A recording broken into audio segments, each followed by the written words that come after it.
Chicken Little says the sky is falling. Oh, he does? What does he say? He said, Bob Iger's leaving Disney. He said, oh, my God, that's big news, right? He said, well, it's kind of part of his contract. He's been going to do that for a long time. I know, but he's leaving today. Yeah, I know, but he was going to do that anyway. Yeah, but he announced it today, so everybody's losing their minds. Yeah, no, I know, but he was going to do that anyway. He's still sticking around for like another 2 years or so. Yeah, but he's leaving. Yeah, but he's not leaving right now.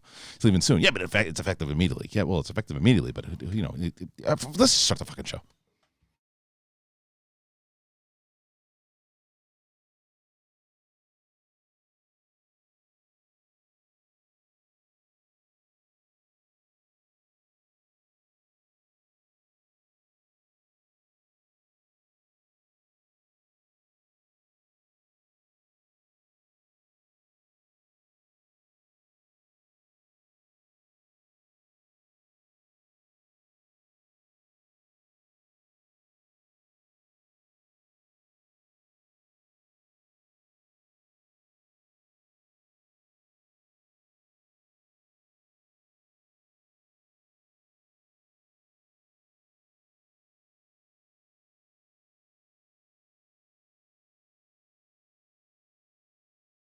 Oh shit, here we go again.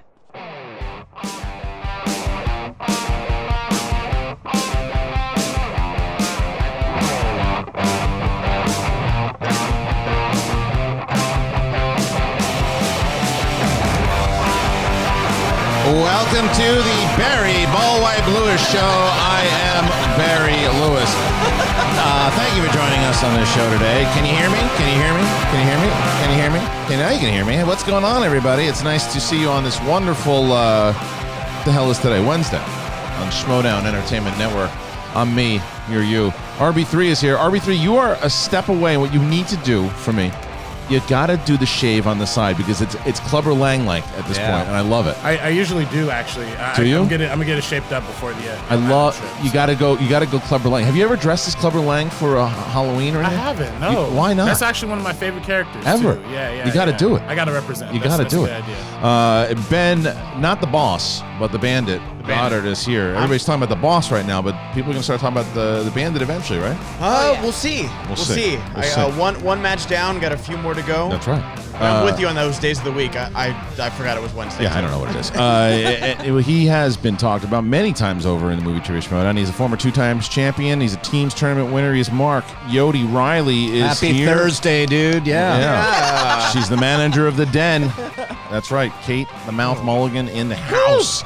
Kiss those guns. Big fight coming up on Saturday. We're so excited to talk about it. The hype is real. We'll talk about that in a little bit. But look, let's just get right into this fucking thing. Put the scroll button on right away, please. Because I just love that guitar solo, David. It's good. Yeah. It's a good riff, He's got a lot of it. Did you hear? Have you heard the new song that he did, David B? The one. Yeah, you were here for Irish Rock. I was here for Irish Rock. Okay. It's great, right? And it's more than Irish Rock. I think you could do it for. By the way. No, by the way.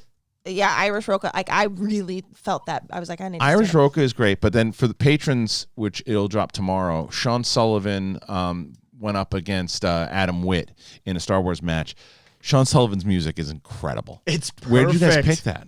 It was right before. It was one of the ones. We went into like the booth, and I was like, give us something. Like, I was like, give us a jig or a reel. It was. I think he's a little nervous that we're leaning too much into the Irish thing. But at this, at the same, because I think like, that's the problem. I mean, you have to. I mean, that's the problem. You have to. I really. And the promo for that match is incrable. Oh, is it? Oh, okay. It's so good. It's so amazing. good. It's very. And the scene with Winston and Lon is hilarious. I don't want to give away too much for those people who are going to watch it tomorrow. But anyway, so check that out. That'll drop tomorrow. It's a Star Wars match. First Star Wars match of the year. It is the first Star Wars match of the year, and one of the reasons that we did that is because originally it was supposed to be the family versus corruption in a number one contender match. The scheduling just kind of got in the way, but now because of that, we're doing a Schmodown Throwdown on March 7th, and it'll be available for $10 and over patrons, or you can just get the live stream. But if you are a $10 patron, you're going to get both that and the free for all this year. So it's worth it's worth the bang for your buck. All right, right into this thing. Yesterday you guys are doing backstage. Which was an incredible episode, by the way. It was everything that it lived up to be. Roca and Roxy and Dagnino. Roxy just went after Dagnino. You need to, because Roxy went after Dagnino. And then I worship at the altar of Roxy. Yeah, and it was so silly that some of the fans in there were like, leave Dagnino alone. I was like, no. First of all, she's a fucking heel. Second of all, she is trying to get in the mindset and throw him off. Like everything she was doing, I was like, exactly. That's exactly what she should be doing. And I know it was going to go on for a while. It went on for a bit because that's what you get when you get those two in a room together.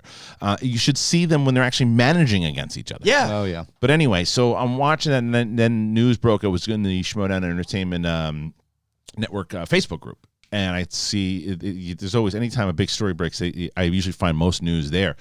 And the news is Bob Iger stepping down, effective immediately.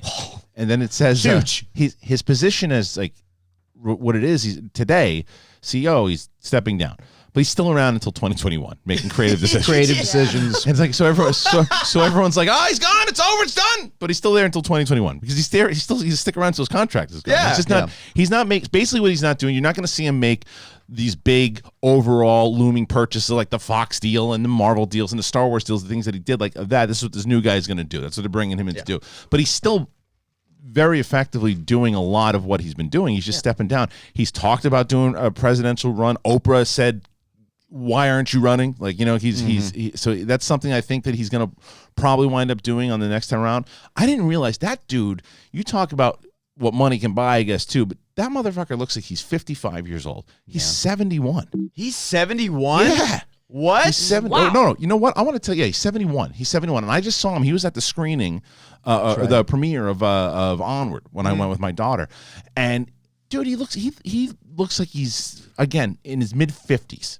And That's crazy. but he's still, you know, again, if that job doesn't age, the Disney one, Yeah. right? Maybe he can handle the presidency. I don't know. I was gonna say if any fandom will tire you out, I mean, you know, let's go into buy politics Marvel. next. Oh, let's buy Star Wars. Good, that's fine. But what do you? Give me a little bit more about the actual article here. What are they saying?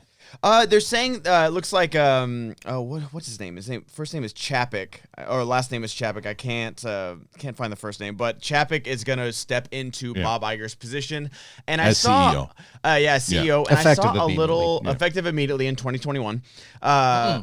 I know That's effective immediately. Yeah. But I saw a little pushback from like I guess there's a Disney Twitter, like a corner of like that people get into all the backstage stuff of Disney, saying that Chapek was kind of responsible for the watering down of A Galaxy's Edge, a lot of park stuff that a lot of characters, you know, stuff you used to go to Disneyland to see, and especially now that you're basically hand over your kidney for a day ticket. Like, oh, you go for this completely immersive experience. Chapek has pulled back a lot of that stuff. And so a lot of people were not happy about the successor to Bob Iger because he has brought us so many things. I know that Disney is an evil conglomerate, monopoly that wants to take over the world. But having those parks as the face of Disney has been the best thing for them because like, oh yes, we just took over another thing, but hey, Mickey Mouse. But Riley, you read into some of this stuff. Did you? What did you think when you read? Because there is something to be said about the fact with him stepping down, he's not going to be doing those big deals. It's a big thing. It's a big deal, but he's not leaving the company altogether. No, and it's a sexy headline. Look at you buried in it is like he's still on his creative like chairman. So last night I did a Patreon hang with a lot of folks where we were talking about it. He's probably going to be overseeing Marvel, overseeing Lucasfilm, Pixar, doing some heavy creative work. Yeah. And I think we're fine. We knew he was going to retire. So now it's just a kind of, we see the lane he's on. He's taking that lane and he's going and he's going to do some Lucasfilm. He's going to do all these things. And in the article I read as well, that it's like, Chapek, what is that his name? Bob Chapek. Bob Chapek is not going to go right into creative stuff yet. So Iger would probably be mentoring him, showing him the ropes, and they're gonna do a peaceful transition, is what it feels like. Yeah. Does anyone else feel like whenever somebody steps down, there is a scandal that is being covered up? PJ Campbell's comments that are based on his theme park experience, there's legitimacy to be concerned. Also, my thoughts of the exchange controversy. Lots of gold to write about for the main event preview. Thanks, Frank. Well, listen. Was that Frank? No, that was Tim Sims. So, okay, but that thanks, actually. Frank. So I don't know PJ's comments about the actual theme park. So if you can elaborate more. I think it's what Ben was saying. Yeah, like a lot of people were talking about theme parks, like people that's what Chapek was doing. Like people like Lindsay Ellis have done like full introspective videos about the parks. Okay, and they were those, and like Jenny Nicholson saying that it was his. It was just because of Chapek. Okay, I understand. And so Tim, the other thing for Tim, if you're not reading it, we're doing a lot of updates to the schmodownlive.com, and besides an easier way to navigate through it and see the schedule and the rankings and all that, we're going to start doing more of those articles that we were doing on Trivia SD, and Tim's going to be doing more of those. He does match previews and things, so you should check it out. The schmodownlive.com, like I said, the traffic has been, we had the heaviest traffic that we ever had on the schmodownlive.com this past month, so keep going on over there. You can get the live stream tickets, you can do everything that you want over there, and we'll get more into that, but I want to stay on this Iger thing because you were saying. Yeah, so I don't like immediately I hear that this guy's stepping down, but his contract's not up to 2020, not up till 2021. I'm like, something just feels like we're kind of like there's like either he's ill or there's a me too. Like there's something. He addressed that too. And again, he actually said, "No, it's not health things. It's not health." Yeah. I just feel like that is my, and I'm not trying to start a new shit. I'm just saying, but that's where everybody goes first. That's immediately where I go first. Yeah, sorry. Oh no, I was gonna say I think it's less of that per se. I think he just wants to go out on top, right? Like he wants to go out before there's any kind of before Disney Plus might end up not being as successful. He's doing it. He's Jordan. He took a bunch of shots and he hit a winning shot and he's walking off the court. But then Jordan came back. Jordan came back. He came back for the Wizards. No, Wizards. But even that, I remember him. Like I remember when Jordan was. It was when he came back. No, but he came back from baseball. He was playing, and he was in the Wizards or whatever, or the Bulls. That was towards the end, right? But I was there at the Knicks game, and he did the same shit, man. It's like, oh, he looks broken down, and he fucking hit the winning shot and walked off the court again. You know, it's like so he always has that magic in him. But Iger, once again, he was able to get George Lucas to sell his company. He acquired Marvel. He got Pixar back. He acquired one of the most historic studios of all time. With man. Yeah. Disney Plus, the theme parks. Like he's got so many like trophies already that, and he even said when he signed his deal last time, I'm not going to extend my deal past 2021. He had on record saying that. Well, so speaking of Disney Plus, like that was a Bob Chapek thing too. Is like he was Plus making. No. It was making it harder for Disney movies to be on streaming, so that's why Disney Plus took so long to form because of Chapek. He was like, no. So why? Does I wonder? Does Iger have a say in naming his successor, or is that something? I think he does. I read that the Bob Chapek dude has been shadowing him for like the past few years. And I'm not saying the guy's not qualified, but like he's very frugal, right? Like, and I mean, I feel like reminds me of the two popes. With, Anthony Hopkins. That's good. That was a good movie, by the way. I think he was even like priming us for his retirement. Just the fact that he like wrote the book and he's been speaking a lot at a lot of colleges. He's been speaking at USC. This is a plan. This dude. This isn't a dude who just goes, you know what? I don't feel like doing this anymore, and just quits that day. He is calculated. That's why he's so successful. He's got plans. What's the plan though? Because this plan doesn't. He's going to run for president. Sense. He's gonna. That's really what it is. Yeah, fuck yeah, he's gonna run for president. That I don't know about. Like, you want to bet? I mean, I'm sure he would. This year. No, we can't run this year. He's gonna run at 75. Bernie Sanders is 136. You know what I mean? Yeah, I mean Joe Biden's 80 years old. You know, and you see what happened with Joe Biden during these debates. And some people think that he fucking won the debate last night. I have to tell you. So Dickie told me this thing about Joe Biden, and it's not political at all, but it's just something that's. Joe Biden has a crippling stutter. Like has always. Did you guys know about this kind of stuff? King's speech shit. Right. And he's never taught but it's like something that but he's never he doesn't admit it publicly, which is insane. You would that'd be the beginning of every speech. Well, sorry if I stutter because I've overcome an incredible stutter to speak so eloquently today. It's so crazy. Anyway, Iger is running in 2024. He has poked his head in the political tent twice and pulled back. Yep. It feels like he woke up yesterday, heard coronavirus news hurting the industry, called a board meeting, and says, "Peace out, bitches." I know, but that's it.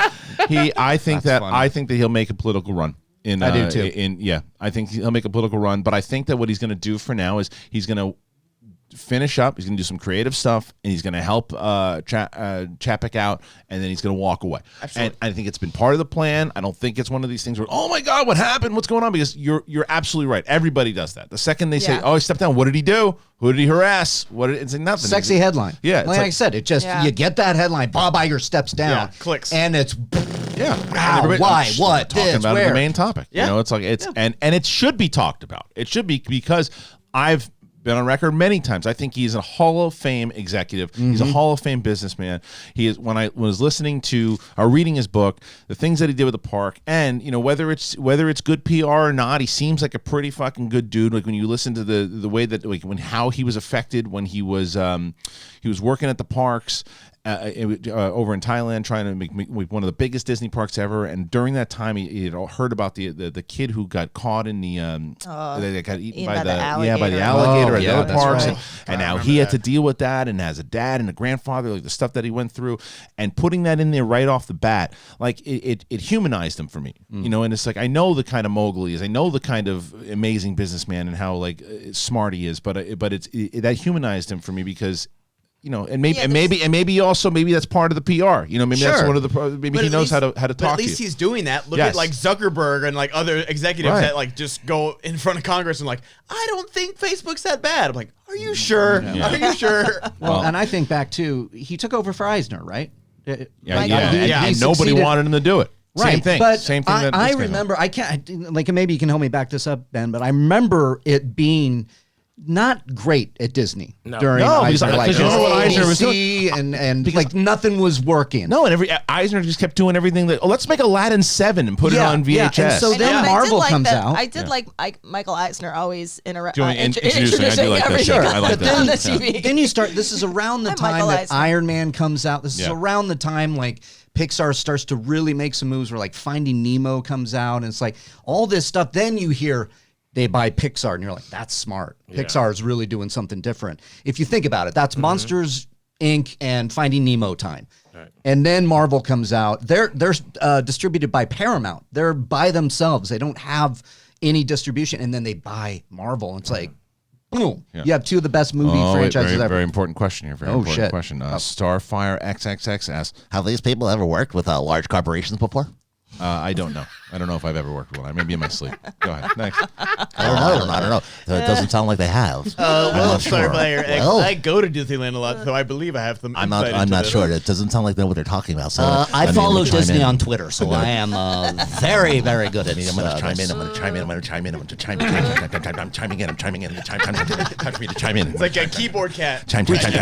We talked about this last night. Do you think if people would send these tweets, if we still had to mail them, you're writing them down, and then you like put the stamp on it. It's like, oh, Kathleen Kennedy's gonna hear from me. But I like the idea of somebody who's just kind of sitting there for some reason. And then one thing is, chime. Well, I think they did it when Michael Keaton got cast. People wrote letters to They sure Warner did. Brothers. They sure did. I'm gonna write a letter. This thing, Tim Burton almost did. That took money and time and effort and supplies. Yeah, if you're writing a letter, that's commitment. You're commitment. I will read cool your off. letter. Right. By the time you get outside, well, they might melt because of the sunlight, but if they go outside and walk to... That was good. Ooh, that was good. Yeah. Sorry. All right, so listen. One of the things, the Schmobot, obviously, it is on, and we haven't made a lot of the changes yet to the format of the show. The one thing that we do for impressions and everything, too, that's got to be included in a Schmobot. So that's what that's the one thing that we are implementing. Not changing if you put in $1, $2, we're gonna make sure that we read them out. None of that stuff's changing. But if you want Angry Reilly or Irish Kate or whatever it is, or Holly Hunter or whoever, or Russian Ben. Do we have a nickname for him? Let's call him Igor. Igor? Okay. No, Igor. Igor? Yeah, because Igor the Rush. Okay. Igor the Rush. Well, speaking since in old country, the Ruski. If we want to transition, Igor do you want to keep going with news? What's that? Do you want to keep going with news just because of someone mentioned coronavirus with one of the Schmobots? Yes. And yikes. Hold on. I also want to announce Pronick Tony, who says, why does Kristian always let comments get to him? Didn't get to me at all. First of all, it added the comedy. That's the first part. That's so where we're going. Didn't get to me at all. So wrong, sir. The second part is you have to understand that the comments could be seen like a conversation. So if someone says to me, hey, you ever work with a corporation before? I'm going to go, no, fuckface. I didn't. I'm in the middle of having a conversation about it. So it's like your comments, they're the same as coming out of your mouth that people can see. We are people that when we hear or see, we can respond. So it's not a matter of like, I'm mad about it. No, but I'm going to fuck with you the same way I'm going to fuck with my friends. If he says something stupid, I'm going to say something to him too. So Starfire XXX, my asshole's on fire, just got something back. Yeah, he didn't seize the carp. Yeah, and you did too. It's like, this is my favorite. Oh, we got him. We broke him. No, I'm going to fucking use you as a bit. That's the whole point. It's like, you're now a bit.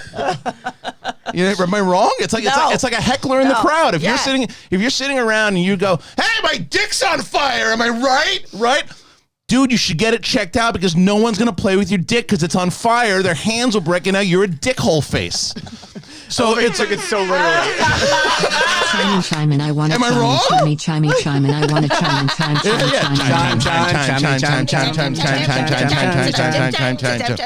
I mean, that's a clip right there. Just what are you doing? You're in the chat room. It's called chat. If you guys want to see the rest of this, you're in there talking, and we respond, and you say it's getting to us. What's wrong with you? That's fun. Anyway, we got Sebastian on. News. Yeah. Nice. Just news. Keep talking. Coronavirus. Yes. Stop talking.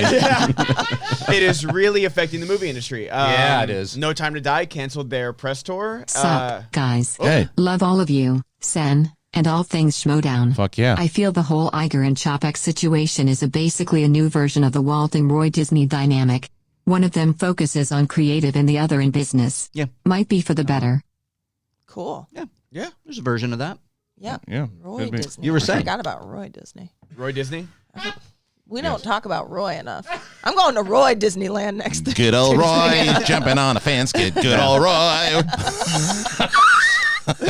I don't know The anymore. Finstock Exchange at the beginning of their campaign, just like the moderates in the DNC. Now trying to put out a growing popular fire like Sanders or the Den. Hope managers are mic'd in Atlanta. It's gonna be heated. Oh man. Mike, yeah, I know. All right. No, the mice. We're gonna mice. That would them. be. I just want to see Finstock with mice all over. Yeah, let's put mice. Let's put mice in his on. beard. I love it. We don't have to do that. They're already Just there. looks out and goes back in. I gotta tell you guys, Yes. I love that the Den is like a fire that the Finstock Exchange needs to be put out. I think so. I think that the Den right now is the biggest. For me, I think the Den has the biggest claim to the Finstock's Exchange's title, if anyone. Right now, you don't think so? No. All right. So we can talk about your victory. Yeah, let's talk about Reilly's victory. Yeah, good match against Janine. Great match. Tough first round. Not to change subject, but anyone else think Weinstein using Walker to go into court to drum up sympathy 100%. And it was a lawyer idea? Yes. The fucker walked out in handcuffs with no Walker. Yep. He had no reaction to verdict, then supposebly has heart attack. GTFO, he needs hung. Listen to me. Here's the thing. He needs hung. Yeah, he needs hung. I'm not gonna, RB3 is just laughing through the entire reading of that. I don't really want to get into the whole thing. Kristian, I swear, I'll go to war just to have a beer with you and hear you rant about anything. You're awesome, bud. Thank you. Hi, Kate, I love you. I love you. Can we pretend that I'm in the Den and you're doing a promo for me? Make my dreams come true with that Mama Lion voice. All right, go ahead. You do that one. And then Oh, yeah. Oh, God. Ooh. Oh, C3P Diddy? Yes. I'll tell you what. Did he just win? Yeah, he did, okay? Oh, Because he's in the Den, God damn it. Ooh. I love that guy. He's a funny guy. He sometimes is my publicist. And I'll tell you what, C3P Diddy, did he do it? He did. Nice. I like that. That's good. Nice. Good. You're making legendary promos. So look, like I said, I don't want to get into the whole scenario and everything too. A lot of other shows have covered it, and it's really not because it's a very serious subject that I just don't want to get into. But I will tell you this: a few weeks back when it started, and he comes rolling out, I go, come on! Yeah. I was in the, and my wife goes, shh. I'm like, that's so fake. I mean, the guy was in a comedy club 2 weeks beforehand, like sitting around, like getting screamed at by people. They're like, hey, yeah, I'm here, fuckers. What do you think? And now he's like, oh, look at me. I can't move. Like, everyone's gonna be. I got the tennis balls on the bottom of these walkers. Oh, look at me. And it's like the tennis balls, like, oh. Yeah, and did he might have had the tennis balls. I don't even know. But I think he did. Did he really? I'm pretty sure he did. He really? Yeah. He had the tennis balls? I was kidding. But he has the tennis ball walkers, and he's out there, and he's like, oh, look at me. I'm hurt now. I was like, nobody cares if you're hurt. You're a fuck. Nobody cares. Why was he free? Well, because he didn't get convicted yet. I know, but now he won't. But there are so many people that are detained before trial. Yeah, but it's like, you know, but it's just like the whole, when he's coming out, it's like, look at me. It's like, oh, yeah, I'm hurt. I guess he Get wasn't out of here now. risk. No one believed that. No one believed that. No one. And then the lawyer goes, here's what we're going to do. Look, my grandmother's not using this thing anymore. I got the tennis balls. I was at the club. I'm going to stick them on the bottom, do the limp, come out, and then, look, they're going to convict you. When they do, fall.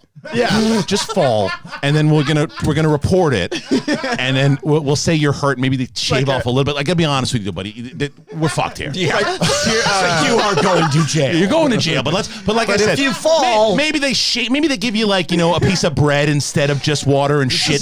You know, it's like, but come out, you know, and give me like a little extra of the walk, and then, like, you know, pretend you're gonna stumble a little bit and look like really decrepit, you know, but don't stop going to the comedy clubs. All right, don't, because they have footage. Yeah. This is the way my brain works. Have you seen that video of the training dog failing, and it goes after, like, somebody's in a walker and the tennis ball's on the bottom, and the dog goes for the tennis ball and takes the walker out, and it falls. And it's the funniest thing ever, because the dog is trying to be a training dog, and just the dog in it just is like, no, fuck it, I'm jumping and doing it, ball, and goes. That's Weinstein's training dog. Reminds me of like Chevy Chase from balls. Yeah, exactly. Oh God, it makes sense. What I thought about. Balls? Anyway, so go back to it. So yeah, let's just like Mission Impossible has. Oh no! I don't know where we're going. No. It was just like, let's get off this serious topic, and then Kate's like, oh yeah, go to the coronavirus. Go to the coronavirus. Coronavirus. All right, so Mission Impossible has halted shooting in Venice because of it, and this was after the Bond No Time to Die. They stopped their press tour because of it. So I mean, like what someone said, you know, oh, coronavirus, Bob Iger's out. Like, he's not, but it's starting to become a thing. Well, the stock market crashed. Yeah, and the CDC released a statement saying it's a little bigger than they thought. So here we are. It's nuts, dude. I mean, it's one of those things. It's like, you know, it just got into Italy, and I'm looking at it because that's our honeymoon destination. I'm like, yeah, dude, I do. I stick my, I do one of these things where I like stick my head in the sand. I'm just like, he does need hung. William hung. She bangs, oh baby. She moves. Schlong. I love you guys. You make my workday way better. How did I know she was going to say that?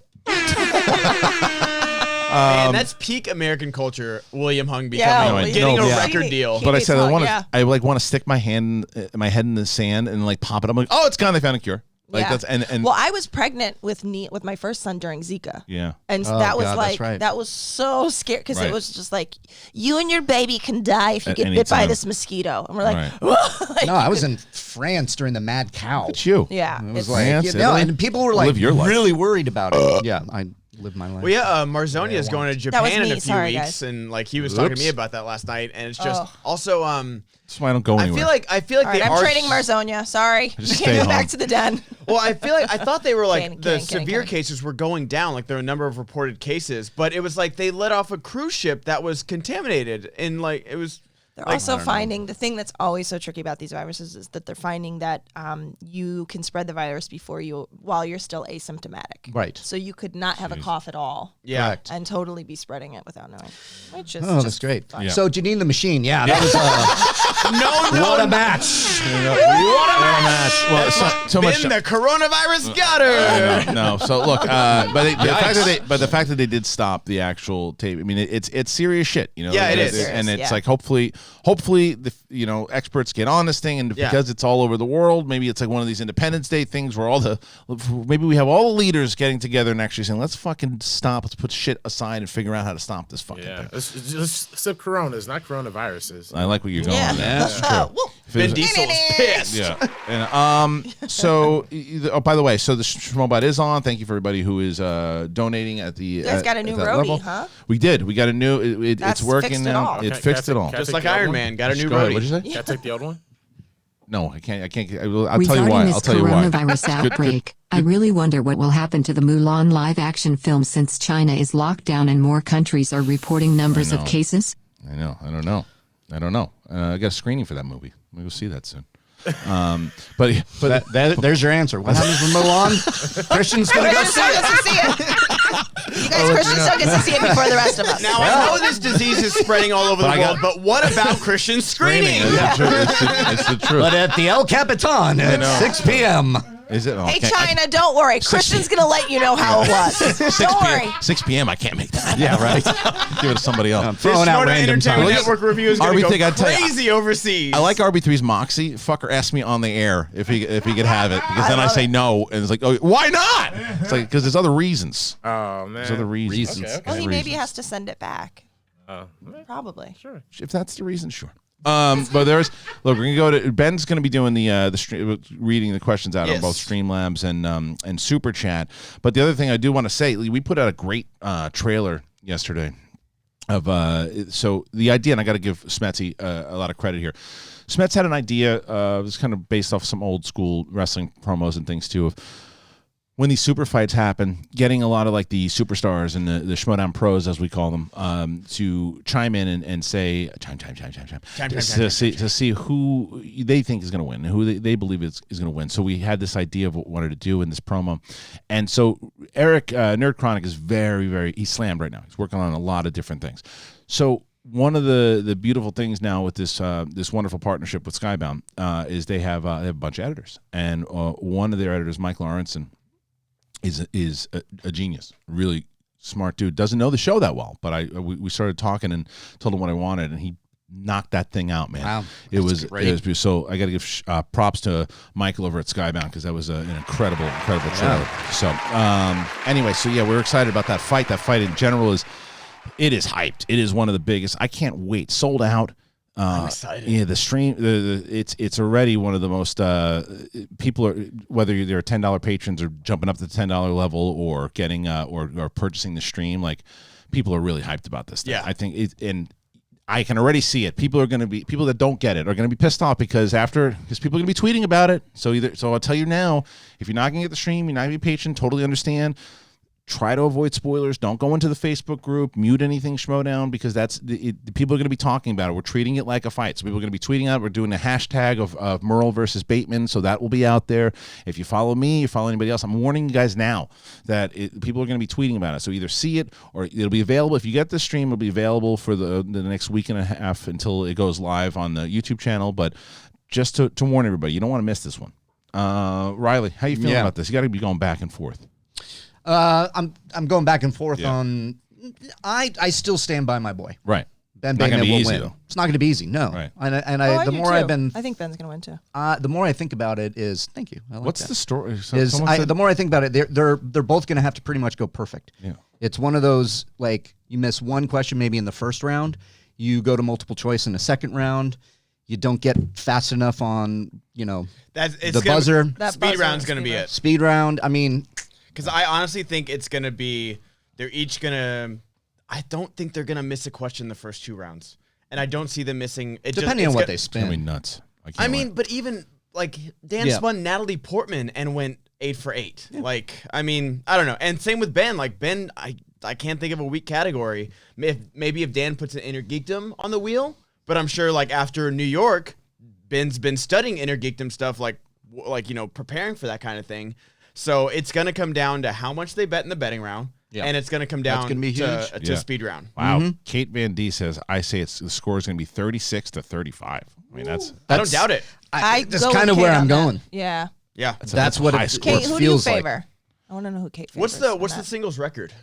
In a 5-rounder, I'm not sure what the 5-rounder is. I think that Yeah, in a singles match, it's only in the 20s because it's like, remember, you can only get so many. You only get so many, but I don't know if you can. I don't 36-35. I don't think it's possible. But overtime, if it goes in sudden death, potentially. In sudden death, then maybe it's definitely possible. Can you imagine that? Holy shit, that could be fucking crazy.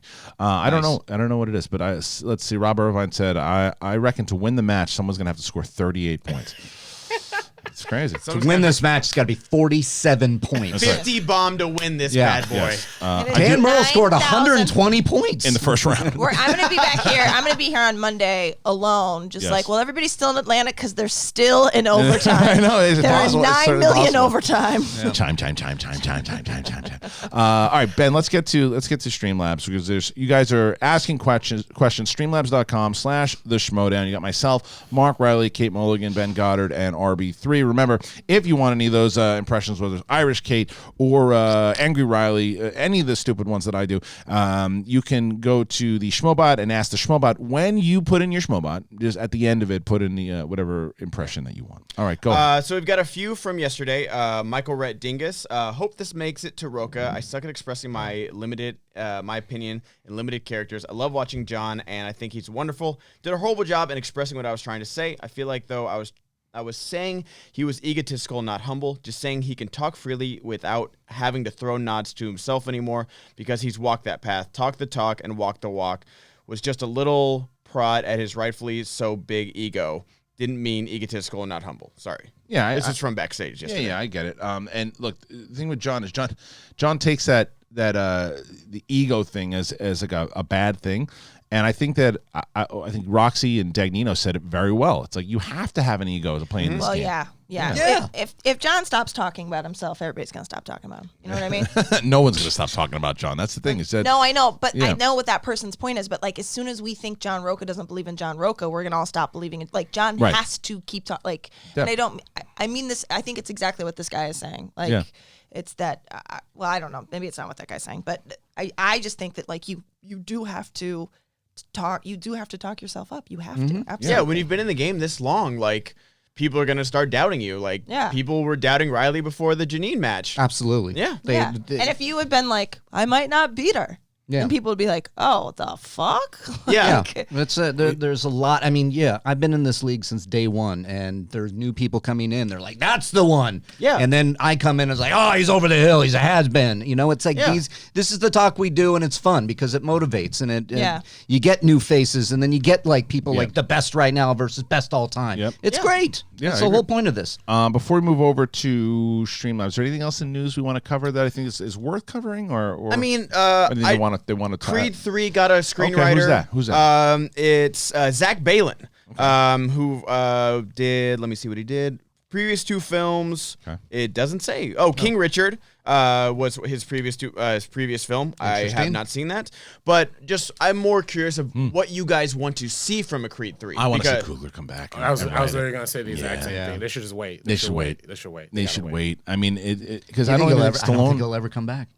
I think he's doing Black Panther 2. Yeah. And then he's going to do something. Which I understand. So like story-wise as well. Yeah, he'll be a producer on it. Sure. But absolutely. No, just think about it this way. Creed 3 is happening. Cena of Schmodown. Oh, that's not nice. Is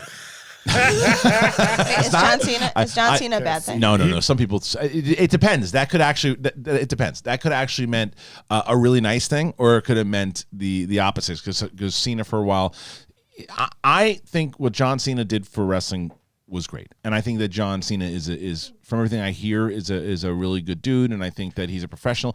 I don't like watching him wrestle. I think he's I think he's overly cheesy. I think some of his wrestling moves, it's like that couldn't hurt my 2-year-old. Some of the things that he does, and he's jacked, but he like does these flying elbows and punches, and it's just like that doesn't hurt anybody. And he's so goofy. You also say you don't like to watch John Roca play, so this tracks. That's true. Very true.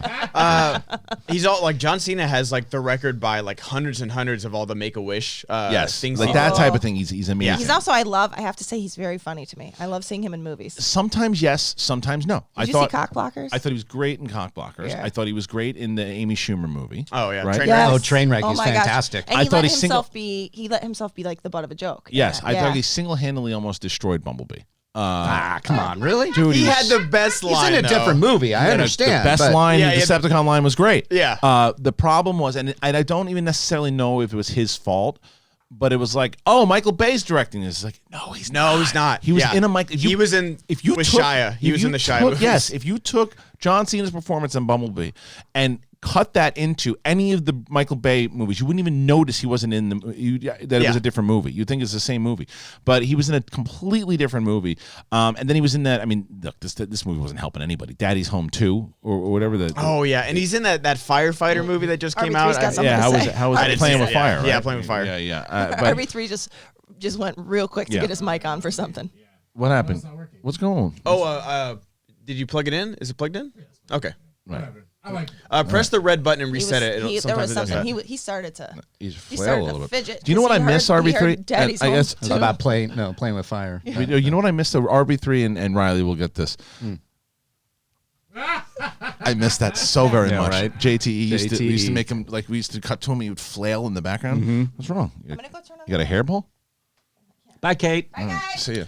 It's nice. To see I never knew that John Cena wasn't unanimously liked in wrestling. Yeah. He wasn't. He had a surprise to me too. There was a thing that he had. He was loved. There's no doubt about it. He was like the new Hulk Hogan of that era. There's no doubt about it. But he had an air of cheese to him that a lot of people. There were chants that would pop out. People, half the audience would chant Cena. The other half would chant Cena sucks. Oh, wow. Yeah. Me and JTE saw Daddy's Home 2. That's what I was trying to say. Yeah, me and JTE saw Daddy's Home 2 at the premiere. When the Patriots music started playing, did JTE get up and try to defend his title? Do you remember when that? Yeah. Because I immediately thought of the Patriots when it started playing. Yeah. I saw right next to him. Go ahead. What's next? Let's go to Streamlabs. Okay. Last thing. Yeah. Chris Evans got cast in the Little Shop of Horror remake as the Steve Martin character. It's I don't know if there's been more perfect casting. Yes. I think he's perfect. So for this role. perfect, yeah. Because especially after Knives Out. Oh, he's perfect. Yeah, I need to Knives rewatch Out. Little Anytime he's played a dick, he's perfect. Scott Pilgrim. He's perfect for this role, and it's because I think the first thing people think of is Captain America playing the dentist, and it's you got to get away from that. No, you got to go literally any other role until Captain America, including Johnny Storm. Johnny Storm's a dick in Fantastic Four. And can you imagine Steve Martin as the dentist when he's father of the bride and all these things? So come on, but there's something. It's called acting. Steve Martin's never been pretty, and I think but Chris Evans is so pretty. Well, remember though, that role came a lot before it was just Steve Martin. That's just that particular performance, but that role has been around for a long time. And I don't know. The original Broadway play. And I don't know if the Broadway actors were good looking or not good looking, or goofy or not goofy. I feel like Chris Evans is too pretty for it. Yeah, I think he's really. I think he has the chops to do it for sure. What do you guys think? Do you think that's? I want you to chime in. And what do you think the other people? Okay. Do you like Scarlett Johansson and Taron Egerton for it? See, I think Taron has to be able to sing. Edgerton's going to be Taron can sing his lungs out, but if that's the too pretty argument, from Rick Moranis to Taron Egerton. Yeah, but did you see him in Eddie the Eagle? Yeah. Dude, he did not look pretty in that movie. He looks like Seymour. Yeah, you could turn that kid. That kid is a chameleon. I mean, look at what he did in Rocket Man. He's a chameleon. Rocket Man's so good. Yeah, he's a chameleon. Okay, Porg Hub. Hi! One of two. Winston, your scene at the beginning of Sullivan vs. Whitmatch was the funniest of this year so far. Kate, my most highly anticipated part of any den match is what you're going to pull out of your fanny pack next. Glad that's become the It's a bit. It's a good bit. It's a good bit. You. I like it. Loving this Came season up with so it far. myself. Christian, I 100% agree with Fassbender as Thrawn. I do too. Cool. I've been in that camp since his first Magneto performance, but this Project Luminous thing isn't basically the same promise as when Disney declared what was canon when they took over. I think you're not wrong to feel that way, but I think that the difference is that the first time it was announced, it was through just media public, they're talking to the Hollywood Reporter and they say this. There wasn't a Good video. morning, SEN crew. Hi. Sorry I've missed the show the last couple of days, but stuff. To make up for lost time, I would love to hear Al Pacino and Holly Hunter discuss their 2014 film Manglehorn as moderated by Angry Reilly. Oh my God. I don't know anything about this. So I don't this either. Be a lot of fun. We're going to make it up. What? So Angry Reilly is moderating. So you're the moderator at a panel, and you're here with Holly Hunter and Al Pacino talking about Manglehorn. You can be basically think about James Lipton, but as Angry Reilly. Fuck! All you fucks here for these two. Great. Who are you again? I'm Holly Hunter. Okay, Holly Hunter and Al Pacino. Talk. Jesus. Well, I got to tell you, we're here today because of Manglehorn. Now, what the fuck is Manglehorn? That sounds like Matterhorn. Shut up. Okay. There's one angry person here today, and yep. that's me.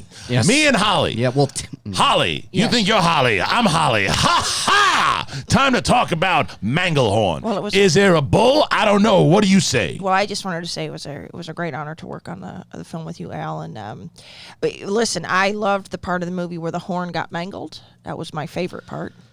Jesus, pass the ball back. Ah, Okay. fuck. And what was your favorite part of the film? Well, Al? here's one thing. I don't like working with liars. I'll tell you why. This woman sitting here, right here, next to me, says this. I liked working with you, is what she said. We were in a fucking sound booth. No one there. Just me, pretending I'm a fucking bull, looking out, going,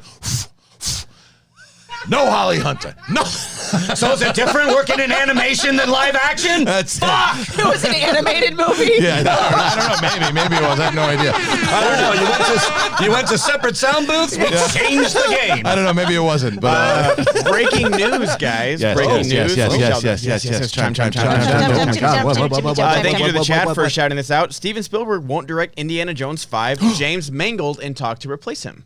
I kind of love this. I love it. You're out? What? Do you like it or hate it? Angry Reilly. No. What do you mean? What does it know? Is that I kind of love it. Spielberg 20 years ago, no, I'm not in. Spielberg after Ready Player One, yes. Well, wait a minute. I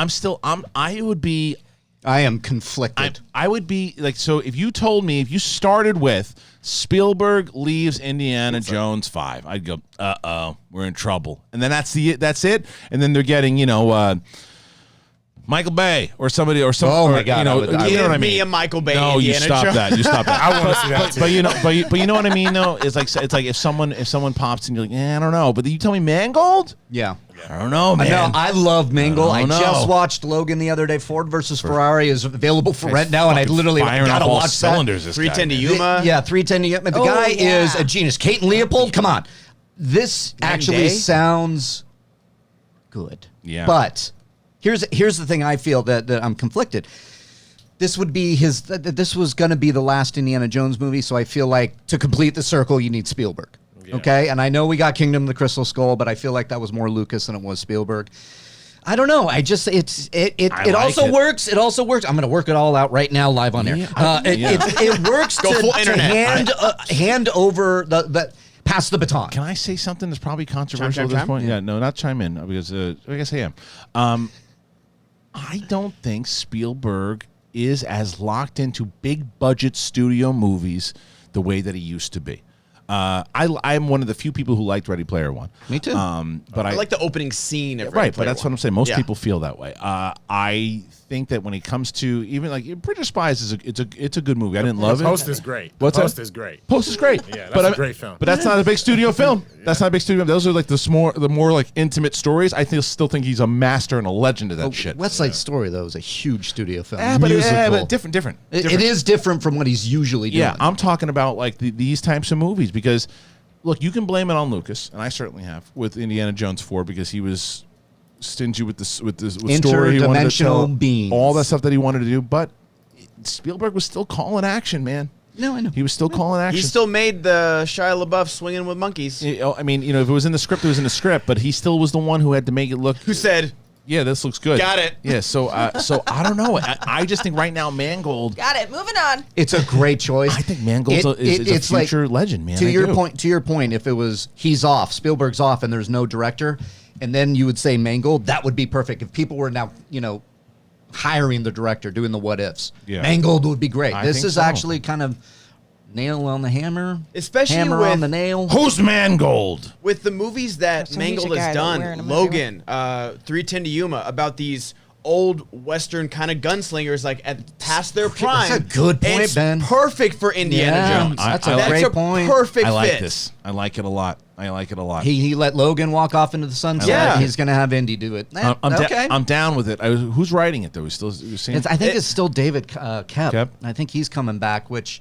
But it's maybe fine. Maybe, but I wonder who. But maybe Mangold will start to add a little bit more flair. Mangold will be in the writers' room for sure. You know what it is though? This comes with age, and I get it. This happens to all great, whether it's athletes or filmmakers or whatever.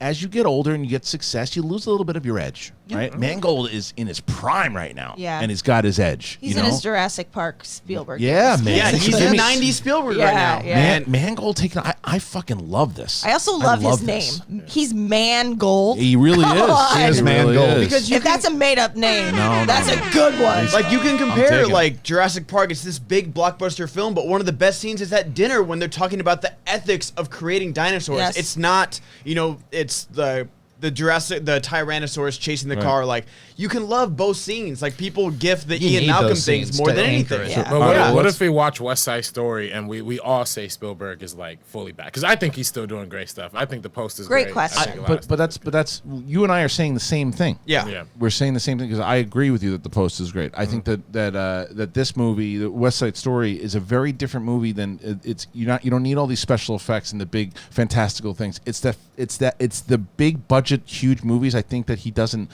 have that. Maybe it's the flair for it anymore. Or maybe, also, it's what's the last one that he did? What, Ready Player One? I didn't mind. I didn't mind. Ready Player One. I opened this by saying that I'm one of the few. Maybe you and I are one of the few who really enjoyed it. And I want to watch it again. I love it. Are you kidding me? I'm with you guys. Okay. You watch it a second time, and it just got a lot better. Yeah, but a lot of you're not. I don't know. I'm not gonna like. But you were saying something. I cut you off. Sorry. Go ahead. No, that's fine. No, I was gonna say. I don't even remember what it was now. Time.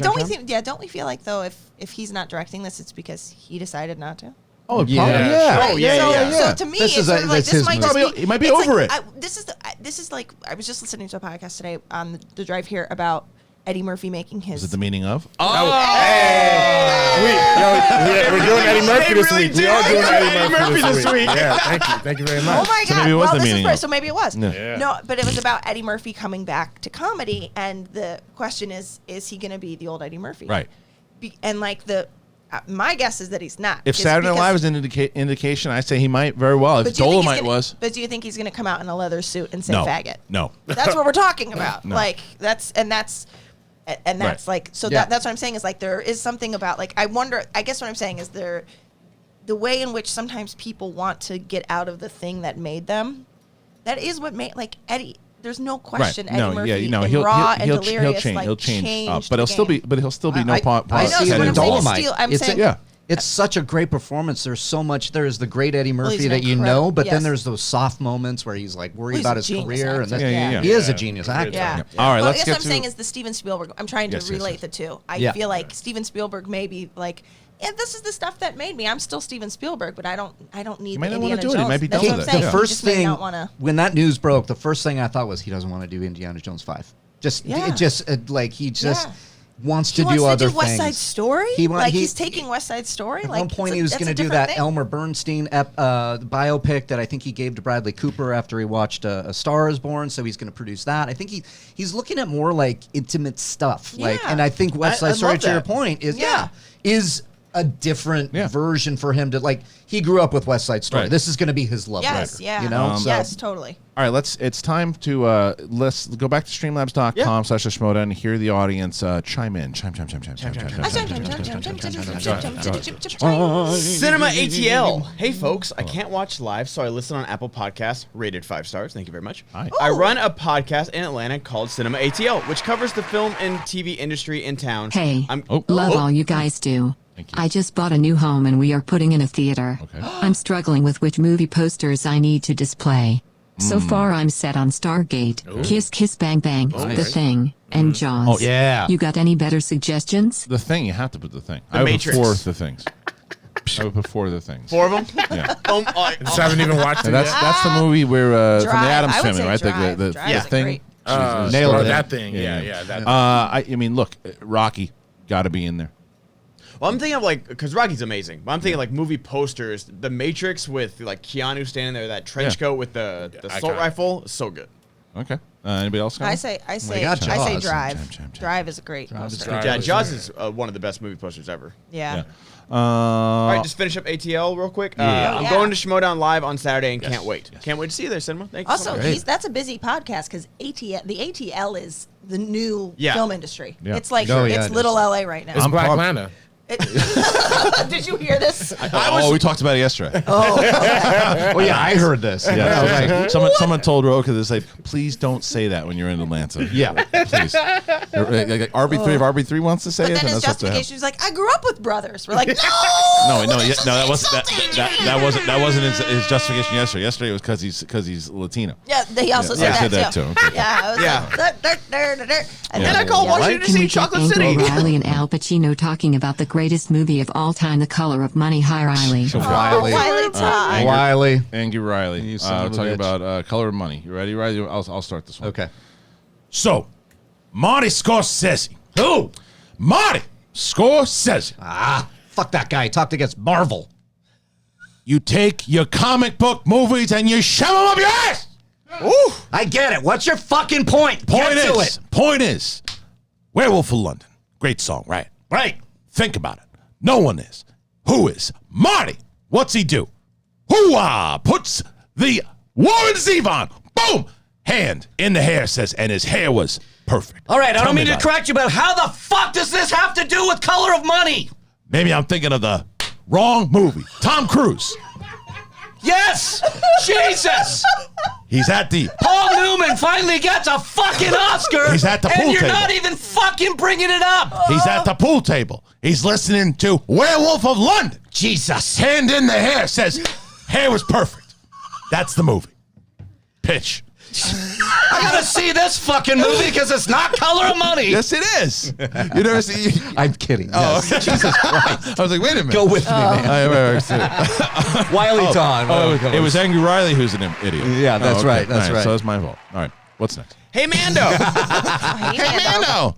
I finally subscribed to the meaning of an RB3. Thank you. I really hope We need you've to got. promote that show more on this show. Yeah. Yeah, we really do. Yeah. I really hope you've gotten Ace the medical attention that he needs. For him to say Florence Pugh had the best performance of 2019 means he suffered a terrible concussion at some point. Had never heard of her until I saw Midsommar, and I immediately blacklisted her because it was easily one of the worst performances I've ever seen. Well, With her crying those sounds like a dying cow, that movie is a complete dumpster fire. Well, I'm going to agree and disagree with him at the same time. I'm going to agree with him in the fact that I don't know if it was Andres talking about Little Women for the best performance? No, he was talking about Midsommar. For best performance of the year? Because we did our own version of the Oscars. Yeah. Good performance. So then we had our own Oscar nominations, and So he would have ranked her over Charlize Theron, over Renee Zellweger. Yeah. We ultimately all ended up voting for Lupita Nyong'o and us, but he argued for Florence Pugh. No, I think Lupita Nyong'o was amazing, and I think, like I told you, RB3, I believe that there should have been 10 nominations, and she should have been one of those nominations. There's no doubt about it. What she did in the way that she played different characters, I thought she was incredible. I still don't think she was better than Renee Zellweger. I just don't. I think Renee Zellweger. I bet her speech would have been better than Well, Renee that's. Zellweger. I mean, look, if you hit me in the head, if you hit me in the head with that whiskey bottle right now, and said "speak," I'd still have a better speech. But the point was, I remember I took my wife to see that. I know, sorry. I took my wife to see that. Probably, it's true. I took my wife to see that movie, and we went, is Renee Zellweger going to pull off Judy Garland? I mean, come on. And we left going, that is one of the best performances we've seen in a very... Dude, she was so good. Yeah. And she dove into that role and really locked in. And she wasn't doing an impression. She was really an alcoholic. Maybe. She became that woman. So After that speech. Either way. All right, She was still in character. But the other part that I don't agree with at all is I think Florence Pugh is a star. She is a full-on star. So Dickie was, when I got home last night from a Mardi Gras party, cracking by my the back. way, happy Fat Tuesday yesterday. Oh, and happy first day of Lent to all those who observe. Ash Wednesday today. Ash Wednesday today. The wrestling movie that's on Amazon with Vince it's amazing. Vaughn, is she actually British? She's British. So is that No, her she's real Irish. accent? She's She's Irish. Irish? Yeah. Is that her real accent in the movie? In the No, movie, I think she's Florence Pugh? British in that movie. in the movie she's she's trying. Irish. Yeah, Like, Watch he's a- Outlaw King. She's British. She's Irish in that one, right? So you So can when you does can she hear it use her- chiming. It So goes that's in. It goes in crazy and out. that she's not, because her American accent in Little Women is. good. I think- didn't for a second think she was. Let me find Have out you if heard that's Christian true. Bale speak in No, I know. interviews. And I same know. thing. Same thing with Ben Mendelsohn. Like Yeah. when Ben Mendelsohn, because Ben Mendelsohn has like a little bit of a lisp when he Yeah, talks. he's from got, Australia. When he talks. Yeah. His native. I'm like, what, So- sir? Well, I didn't know The Cynthia best. Erivo. no, She's British as well, right? So she actually no. Florence Pugh is English. Okay, she's British. Yeah, she's from the English. UK. What are we She's from supposed to say? yeah. She's So United Kingdom-ish. So yeah, so she was able we say? to, I guess, like go in and out of that because Paige, I guess because Paige is British also. So I don't. She And was. Little Women. No. in this and wrestling. Fighting with my yeah, family. she's Yeah, British. yeah. Fighting with My Family was That's a an great film. underrated movie, dude. Great film. Underrated. It's like movie. the most popular on Amazon right now. That was because like it was in great. Bib's top 10 of the year. Mine too. It because that movie. Did you get a chance to see it? Yeah, I saw it. It's It's great. great. It's a great Yeah, movie. it's And a nobody saw it fantastic in the movie. theater, man. Nobody saw it because everybody I saw it. thought most people didn't. Yeah. I didn't think know. You two fuckers, you see everything. Of course you do. I'm talking I about liked people- it. I think you have to be a wrestling fan to like truly love it, and that's not a bad thing at all. I don't know if that's true. I My wife loved it, and Yeah, she doesn't Julie like really wrestling liked at it. all. I think Vince that- Vaughn was great in I that think too.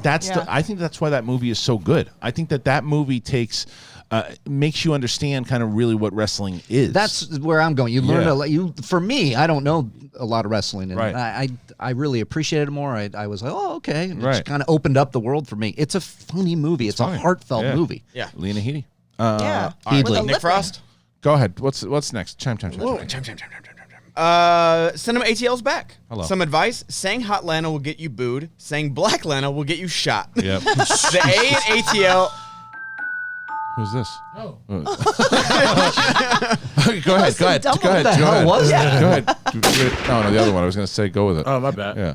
I'd like it was the Harry Potter one. Dumbledore and Black Lana. Make sure when one is in Atlanta that one calls it Atlanta. If not, one will be in an ambulance. And for God's sake, whatever you do, don't under any circumstances plug the Meaning of podcast. Yeah, there you go. Damn. All right, next. Mac Door. Hey, everyone. Hi. I work so I can never watch live, but always catch the podcast version. Will Schmodown Backstage ever be made into a podcast? I just don't have time to. Yeah, Backstage is a podcast. Is it? Yeah, it's on. Yeah. It's on the Schmodown feed. If you go, so if you subscribe to the Schmodown feed on Apple Podcasts or wherever you can find podcasts, you'll get all the matches from the Schmodown, but you also get the Schmodown Rundown, which airs every Saturday on Apple Podcasts, and Backstage, which goes up every Tuesday. So yeah, it's on podcast form. Cool. Yeah. Review and play 23. Been watching the Schmodown since the beginning, and a question I've always had has been about the rules. Okay. And moving the wheel after an opponent's or spinner's choice, Yeah. where some people place it on the slice and others don't. Has that ever been reviewed? There's no rule against it at the moment, and you did it famously in your match. Yeah, Frank and Brad went into a whole Yeah. conspiracy theory about it, and Yeah. I can neither confirm nor deny. Yeah, but there's not there's Your not face. yeah you can Like, what? at the moment Frank, come there's at me next time. yeah at the moment there's no rule against it. It doesn't really what we've done. So what are we talking about? Putting So preferred. so let's thing and say spinning. you landed on I don't know, Spielberg movies for Okay. you answered all your questions, and then he goes up there, he's like, no, I'm aiming for Lord of the Rings. So he takes it and he puts it on Lord of the Rings, and then he spins it. Okay. It's if the wheel was weighted, then that's a It's- problem. But it didn't land on what you wanted it to. No, I've just seen like so many people get something they don't want, spin it again, and it Yeah. lands on that same thing. Right. So it's like it's literally just something that I've seen, and like it's you're willing it into the universe. Right. Yeah. It's like, oh, I want this. I'm gonna spin. Yeah, for I don't this. have a problem with it yet. If it becomes a big thing that the managers start, like, I'm realizing this, and this is on me, and it's a good thing and a bad thing. I have turned this into a full sport because I used to be able to just book matches and say, yeah, you're playing, you now, and the managers, rightfully so, are like, I don't know, do you have any other options? And it's like, well, here are the options. It's either you have these or not, and this is not just this is. I had 5 conversations. No, yesterday I with Read managers. as no, I Charles. knew. I You know. know what you all need to go next level? Oh. A video game that lets you actively play others, including playing Schmodown Pros. Also let the questions be formed by fans, similar to how Halo lets you play custom matchmaking maps created you. Thank you, Naina. Damn, that's some in-depth Oh, game they development. want you to read though. as Charles, though. I know, but he just said it. Oh.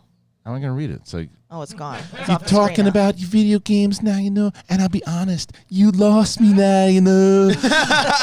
I said, wait, you talking about a game now, you know? And the next thing I said, you go in depth on me, and I said, sorry, I'm thinking about birds in the trees now, you know. all right, so, but talking to the managers, right? There was, I had 5 conversations. I yesterday. also I'm not going to say Yes. what it was. You were not that match that you offered me. I was not the first manager you offered that match to. Oh yes, you were. I was. About the one that you booked in April. Yes. Yes. Oh. Yeah. Okay. So. So there's that. I didn't say no. Yeah. No, you didn't. You didn't say no. We just had to. We did some. haggled, Okay. We haggled. There's deals that are Time. being made that will have to work best for the league. But it's like, okay, we'll take this match. Can we have this one for this person? And I like that. And it's part of the things with the managers. And there's other teams like, well, this player just had this match. Is there something else that you have? Well, I can do this. You got to make sure that it's like it all fits in for the league and it makes sense. But I have different options now. Like for example, I had like to Roxy. There's a player that has a match, and I said, oh, here are the options that player X can play. They can play either boom, boom, boom, boom, boom. You have the choice. Who would you like to face out of these that I pair together? And they chose that one. So it's very interesting. I like it. I do like it, but I just realized that I have a lot of I have more work that I have to do now when talking to the it's a lot. because I don't just say, okay, you're playing this person, you're playing this person. You're gonna probably have to give us like 3 refusals a season. Do you know what I mean? You're gonna probably have to say because. But there's like, there's a if difference. all you offer me is Kevin Smets, I'll be like, hey, no. Yeah, but there's a difference with that. Smets. But there's a difference with that though too. I don't have to give refusals because I can say this because the difference is that Kevin Smets is a champion. So if I say to you, okay, who's your Inner Geekdom player? He's going to play in Inner Geekdom. Yes, and yes. you got Saul, And and Saul if I said and That's Hannah. the announcement. and Hannah. So if whatever. So if I said to Hannah, okay, look, Hannah's going to get Smets for the championship, and you say, we don't want him yet. Well, then I don't know when you're going to get a title shot. So that's on you. You gotta take it. You either take it or you don't Right, take it. You accept right, the right, fight right. or you don't accept the fight. That's kind of how Well, we're in going to title do shots it. though, you at least get a point for losing, right? For in being title in matches, for being in a contender match. Yeah, Yes, yeah, yes. yeah. So I'll take on Parker though. You right today? Today, bring him to the studio. Okay. Wow. Well, I'll talk to your manager about it. All right, go ahead. Trash Panda. Hey, Christian. Hi. Any plans on SEN official Twitter account to post a show and share some clips? It's not out of the realm. I can say that the Schmodown, the SEN Patreon is very close to being launched, and maybe there's some clips and stuff, and maybe official SEN Twitter that we start to launch too. But it's not outside the realm. Yeah. Milk lemonade. Okay. Gross. Harkens to my childhood. So let me get this straight.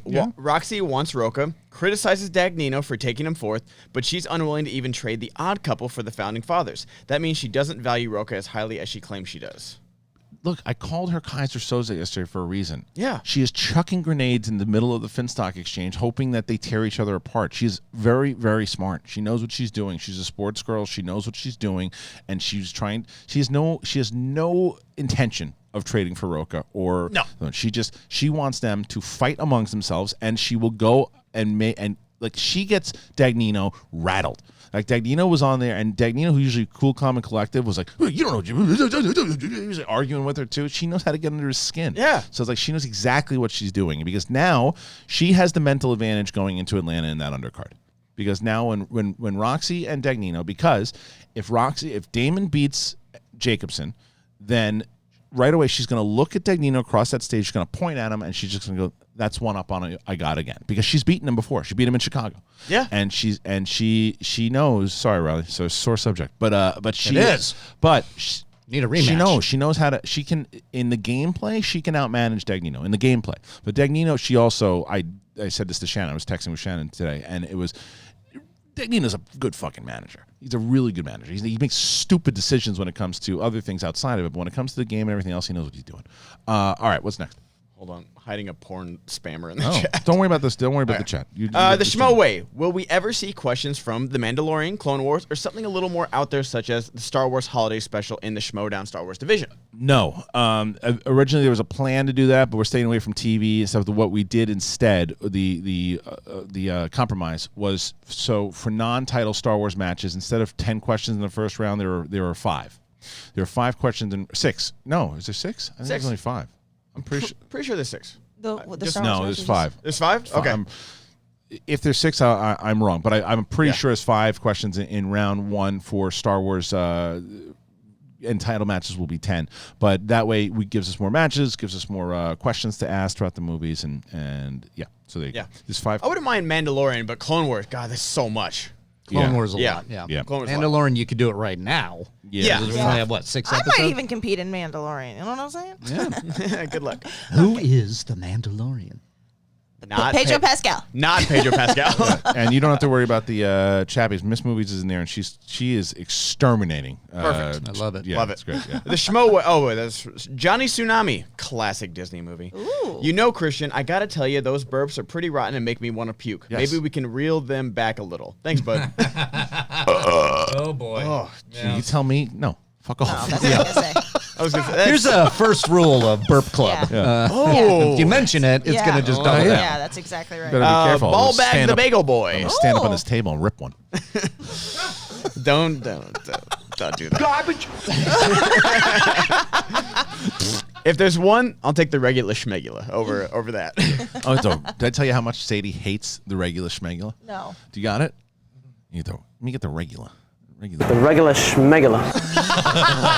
I love it so much. My 8-year-old hey, Mom, I want the regular schmegula. I don't like that. She hates the regular Because schmegula. it does smell like, it sounds like smegma. Regular schmegula. Ball bag the I bagel. want the regular schmegula. You've never had boy dogs, have you? Oh, no, Cal was boy. If there's one thing we learned about the Disney situation, is that it's a Bob Eat Bob world. It's a Bob Eat Bob world. Like it. I'm not mad Very at that true. at all. Very true. Sir Lord Attenborough, greetings from snowy Chicago. That's Kate's trigger word. Yeah. I really enjoyed backstage yesterday, especially because it was interesting to hear Roxy and Gucci's take on their different styles of managing. Roxy's style would suit me best, but I respect Gucci as well. # rockstars. I got so many messages yesterday about how it was people's first backstage Yes. because they had never seen it before, but they wanted to see Roxy and Dagnino, and they didn't watch Schmodown. People told me last night they started binge watching Schmodown because of backstage. People love backstage because of that. Yeah. And if you haven't seen a backstage ever, watch yesterday's because those two, it was something else, man. Yeah. Yes.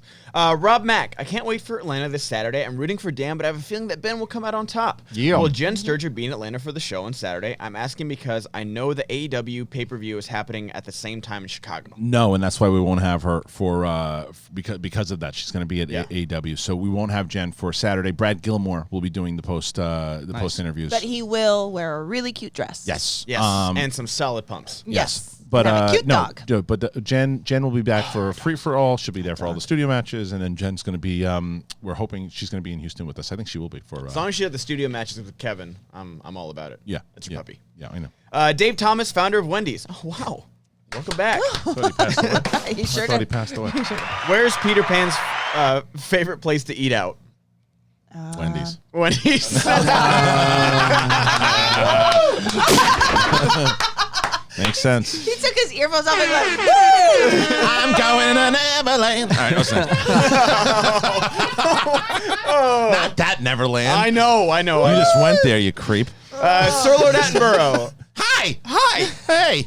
Imagine you're appointed new my CEO new of favorite Disney. bit. What is the first project you greenlight? I'd go with a live-action Ahsoka Tano TV show starring Ashley Eckstein. No, I would turn everything on their heads. If they gave me that power, I'd say Fritz the Cat is coming back. So if you know Fritz the Cat, Google it. Fritz the cat. What about you guys?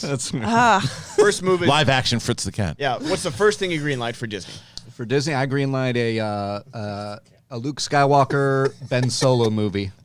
Just a one-off, and it's him, Snoke, getting his claws into Ben Solo and Fucking losing. pussies. Yeah. You don't like that, huh? Live action Fritz the Cat. Am I right? Not right? You double down on this Fritz the Cat, man. Do you remember I'm bringing Fritz up the Luke Cat? Skywalker movies. A live action Steamboat Willie, basically. No, do you know what Fritz the Cat No, is? we don't know Fritz the cat. You look up Fritz the Cat. I You don't also wanna- didn't know Manglehorn. I mean, listen, I'm I'd do a sequel useless to even Who if I Framed don't Roger smoke. Rabbit. A sequel, not a reboot. I don't want to see a sequel. In case you guys didn't know, Frisk the Cat is a extremely hard R-rated animated movie that came out in the 70s. Oh, yeah. Oh, okay. Yeah. Disney should do that. I mean, it would be great. if you want to see Cats on Acid, that's the movie you want to see. Oh wow. Fritz the Cat. Yeah, that'd be they did Cats. They did Cats. Yeah, Let's they do it did. in that style. Yeah, go with Fritz the Cat. Fritz the cat. Okay. Yeah. All right. Sir Lord Attenborough again. Hi! What is everyone's favorite moment from a past live event? Mine was Roxy slapping Ben in Chicago, followed closely by Bibiani's free-for-all run last year. Hands down, the Horseman reveal. That's mine. Yeah, hands down. It was the most ambitious kind of story point that I ever put in a live event, and then trying to convince Matt Nose to wear a robe, and telling him that the moment would work, and then him coming up after me and saying, "You're right, it worked," and the audience. Just losing their minds when it happened, and watching all the reactions from like Albert and all of the people who did Albert put together, who does John movies. He put together this, like when people react to trailers and you see all the different videos. He did that for all the reactions for that moment. Oh, okay, cool. It's phenomenal. So that's hands down my favorite moment. You guys?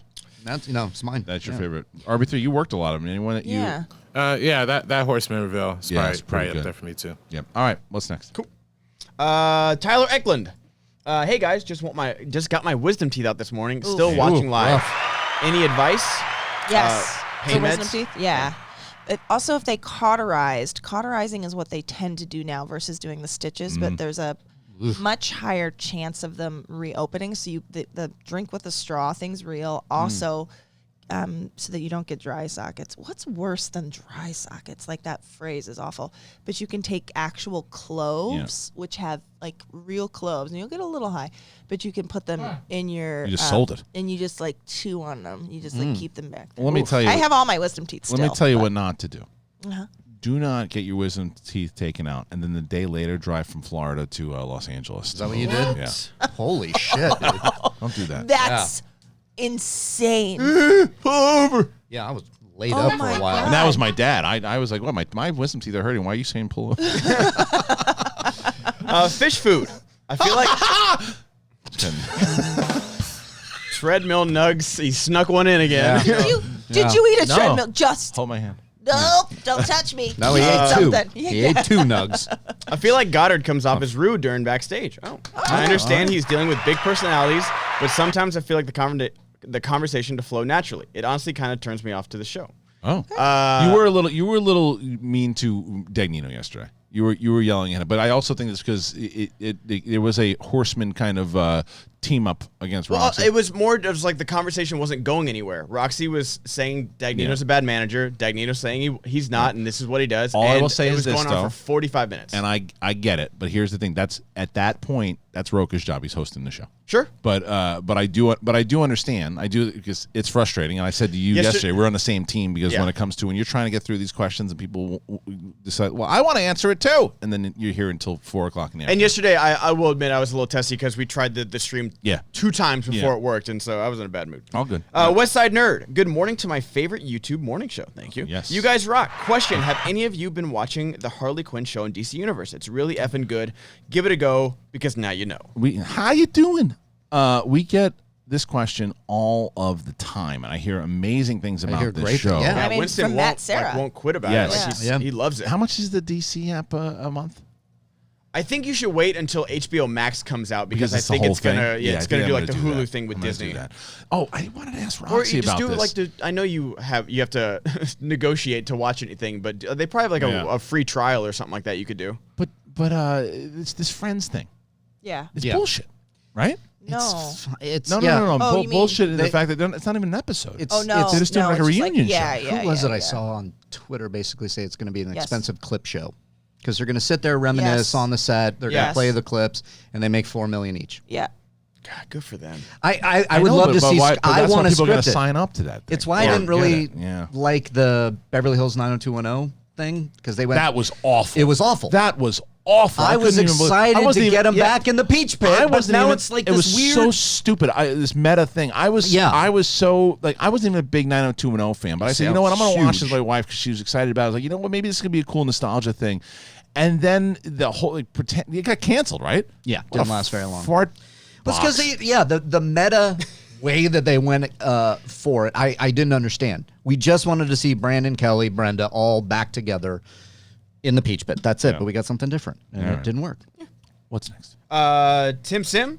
Yeah. That was the Schmobot. Okay. Future champ. Schmobot is on, by the way. So Yes. if you want it, if it's impressions or whatever, if you want to chime in, then make sure that you do it through the Schmobot. We have about 40 minutes here left on the show, so we're going to get through these questions. It's going by fast. Go ahead. Future champion Sheridan.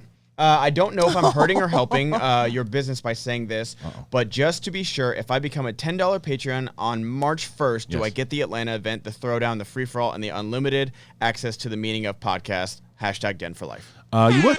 Yeah. You would. Absolutely. If you wanted to wait until March 1st, you can absolutely do that, and that's you would get all 3 events, and that's the Meaning of podcast, and the Meaning of. Well, I don't know if you get the Meaning of podcast, but you would get every. It's free, so yeah, that's right. You would get it, but yes, you would absolutely get that, and that's why one of the reasons that we took the what ifs for the exhibition matches. They will be happening this year, but so everybody knows, I think what I'm going to do is find a day and shoot like 7 what ifs in one day. Yeah. Right, and then probably put them out either probably mid-year all the way to the end but I wanted to make sure that they're not, because last year the way we did exhibitions, you get one every month, and that's draining on the crew, and it also doesn't give us enough opportunity to do more live streams for people too. Yeah. So now we're going to be doing 2 to 3 live streams because of it, and get more matches in per shoot date that we'll be able to shoot those what ifs. So when they come out, and if there's maybe even air, you might get basically there's going to be a time where you might get 2 or 3 live streams and a what if in the same month for this $10. It's the best. It really is the best bang for your buck. It really is, and that's like I think he was saying like.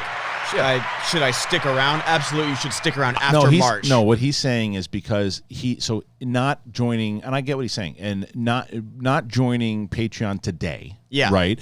And he means he wouldn't be able to watch the live stream on the 29th. Yeah. But if he bought it on March 1st, the day after, you get the VOD. Would he get it? Yeah. Yeah, he would. You just the same thing. I would say avoid Twitter, avoid everything too. And people are going to be live tweeting like a mofo. But absolutely, you could do that. Yeah. Yeah. All right. What's next? Eladio, hello everyone. I have 2 questions. Are we allowed to plug our own creative endeavors? Do you guys know any Dominicans? I'm Dominican myself. Wonder how familiar you are with us and how many Dominicans fan you guys have. Well, I can't tell you how many we have. If we looked into the SEN, we have the Dominicans. But I have to. Roku would tell you he has so many. I know, it's true. I have to look into it. As far as analytics go. But I grew up in New York, so I knew. My friend Samantha was Dominican. So I quite a few. Cool. Hotel nerd 0. Oh, good for I think you. I know 0. Hotel. I wouldn't know. I don't know. Sorry. No. Really went Holly Hunter with that. I like it. I wouldn't know. Hotel nerd with Iger Schmobot. See that guy over there? Movies that need rebooted: Green Lantern, Dragon Ball, Night of the Twisters, as a theatrical release, Digimon, not Japanese anime films in one, Avatar, Last Airbender, Screw You Cameron, Power Rangers, last one was pretty decent, Jaws. Lamau, what's your list? What's the list? It's movies that need reboots. Movies that need to be rebooted. Last Airbender is definitely up there. I think so. I have to look at Jaws. Dragon Ball Z. Dragon Ball Z? Yeah, Dragon Ball Z. You can't reboot Dragon Ball Z, yeah. Because that other one was a... Yeah, no, I got a whole trilogy planned. I don't want to write one. Yeah, I'll tell you about it. All right. Sure. That's all I got right now for that one. Not sure. Is there any ones that I'd like to, after watching Tron Legacy, I'd like to see a Tron sequel. Flash Gordon. Oh, Flash yeah. Gordon. People keep talking about it, and it's just Matthew Vaughn. That had me the most excited, and now it's gone. All right. I would love to see a Goonies reboot. I've never seen the original I Goonies. don't need that. I don't need it. You would hate it now. I know. I was gonna say I'm never going to because I'm not gonna like it. I hated Monster Squad. I love what? I love. Yeah, I saw it last year. Yeah, I love the Goonies. It's one of my favorite movies all time. Yeah, it doesn't transfer over to people who haven't who didn't grow up in that era and weren't able to see it. Not to everybody. I know. It bums me out because I used to be like that. I watched it with like with a 40-year-old who had missed it, and I'm watching his reaction, and I'm like, and I'm feeling the reaction. Troy's Bucket. Yeah, well, yeah, I love it. It's one of my favorite movies of all time. I regret not seeing it as a kid because I'm sure I would have loved it, but I know now that's why I did exactly what I did, and I showed it to my 8-year-old when she was like 6, and she loved it. Yeah, I just showed my son Labyrinth. Loved it. I loved it. Very scary. That's a reboot right there. That's a good reboot. Well, I don't know. They were going to do a reboot. After Dark Crystal. Yes. What they did with the Netflix series, I want to see more puppet stuff. I'm with you. As far when we define reboots, as far as it not being remade. I don't need that. No, yeah, to be I'm remade. fine with a sequel. Like get Jennifer Connelly back. Right, I'm fine Fede with Alvarez was supposed to do a sequel kind of reboot to Labyrinth. Yeah. So I Where don't know where does it go? In the same way Jurassic World's a sequel to Jurassic Park, it's a soft reboot. It was a soft I'm reboot. trying to figure it out. It's there. It's gone. But where did it go? All right, next. I don't know. See that guy over there? Yeah. It's there, but I like it. Over there. Hello, everyone. With 7 horror releases so far, and none of them getting any good critical and financial buzz, though they make a profit, do you think The Invisible Man can break this chain? It looks really good. Yes, because I hear great things about it. I missed the screening because that's what I do these days. Yeah, Sabrina, who will be on tomorrow, loved it. Good. So maybe she can talk about it. Yeah, tomorrow. let's talk. Well, maybe she can review it tomorrow. We have a review coming out on First Cut today. Well, we have another review coming out on this show too tomorrow. Yeah, yeah. Did you see it? No, look at I haven't seen it. She saw it, so She saw it. we'll have a review it Yeah, tomorrow. I wanted to go last night, hear but I saw great Book of things. Mormon. And how was that? It was so good. Good. Did you get up and start singing in the aisles? Dancing. A little, I can see that. Book I of can see Mormon Who did they is cast? so much fun. Who did they, wait, it's Book of Mormon movie? No, it's play. a Oh, you saw yeah. the play. Oh, yeah, I okay. went to So- Josh Gad Yeah, wasn't yeah, doing okay, it, was okay. it? No. Okay. But I could No, tell it's a immediately whole- when the guy was like, "That's the Josh Gad part." Yeah, they can't break out of. Like I had a friend who stepped in to be the Josh Gad character on Broadway and then in London. The great And PJ Campbell. they can only make it their own to a certain extent. The great PJ Campbell is in the chat room, right? And this is not a slight at all because I love PJ and I talked to him this morning. I want to watch movies the way PJ Campbell does. My man loves everything. I'm jealous. Yeah. And that's the thing. It's He like loves everything. Literally. Yeah, I say in my Yeah, he reviews if I don't like a movie. and it's not a slight. No, Yeah. like I was mad that I didn't like Birds of Prey. He watches. He's such a just good human being. He's so positive. That he's such a positive human being that the way that he watches movies is with those glasses the glasses as far as like he finds the good in everything. He does, and it's not like one of these things where it's just like, oh man, you love everything, dude. It's like no, you listen to him of why he likes it. I don't agree with. Well, I should say I agree with 50% because the stuff that I like, he likes anyway. So, but like Indiana Jones, he said, I'm one of the few people who likes it, and I'm like, if I talk to him, I can understand why he did. Yeah. I'm not going to agree with any of it, but I'm going to understand why he did. He's not writing like a hot take article to get clicks. No. Like he genuinely likes these. He loves movies. everything. Yeah, all right. I'm truly jealous. What's next? Justin Latham. Hey team, I am starting the Schmodown section for my blog and I'm looking for some writers. I'm looking for sports style writer to cover each faction and build relationships with the faction. If you want to find my post in the Facebook group, hit me up.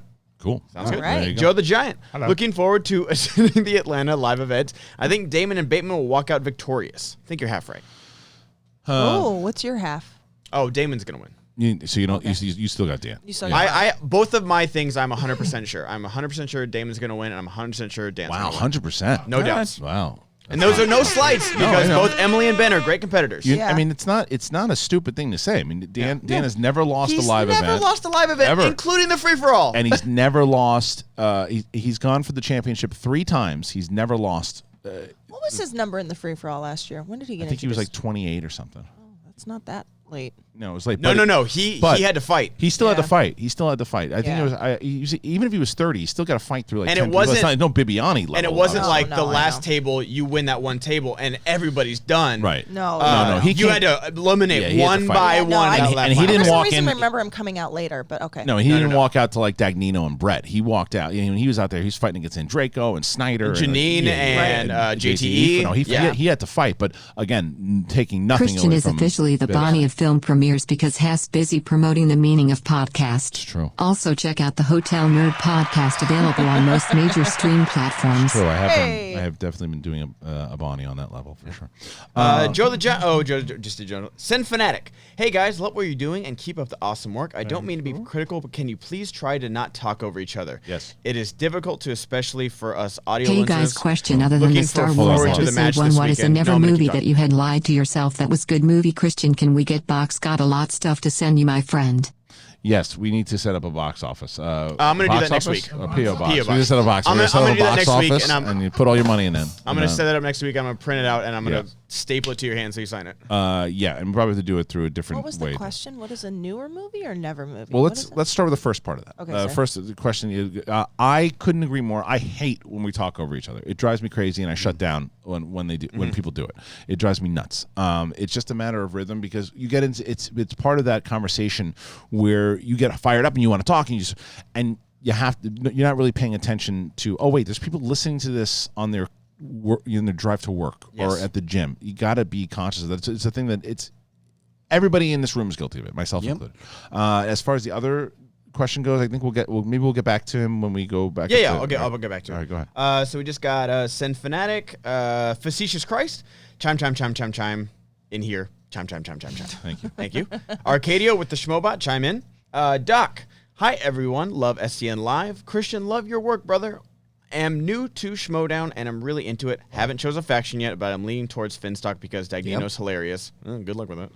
Keep up the good work, everyone. I'm loving that. Thank you guys so much, and I'm pumped. I'm pumped that you guys are more new Schmodown fans have been joining, and I'm glad that you like it. People loving these factions and like choosing their size and everything. Annoying Ratner with the Schmobot. About the Chapek situation. Count Druku with the Schmobot about Finstock Exchange. Matthew Z. Reed. Hold on. Her sister was a witch, right? And what was her sister? A princess? A wicked witch of the East, bro. You're going to look at me and you're going to tell me that I'm wrong. Am I wrong? She wore a crown and she came down in a bubble. Do you? I don't know. I don't think he realized he was writing. No, that must be from something.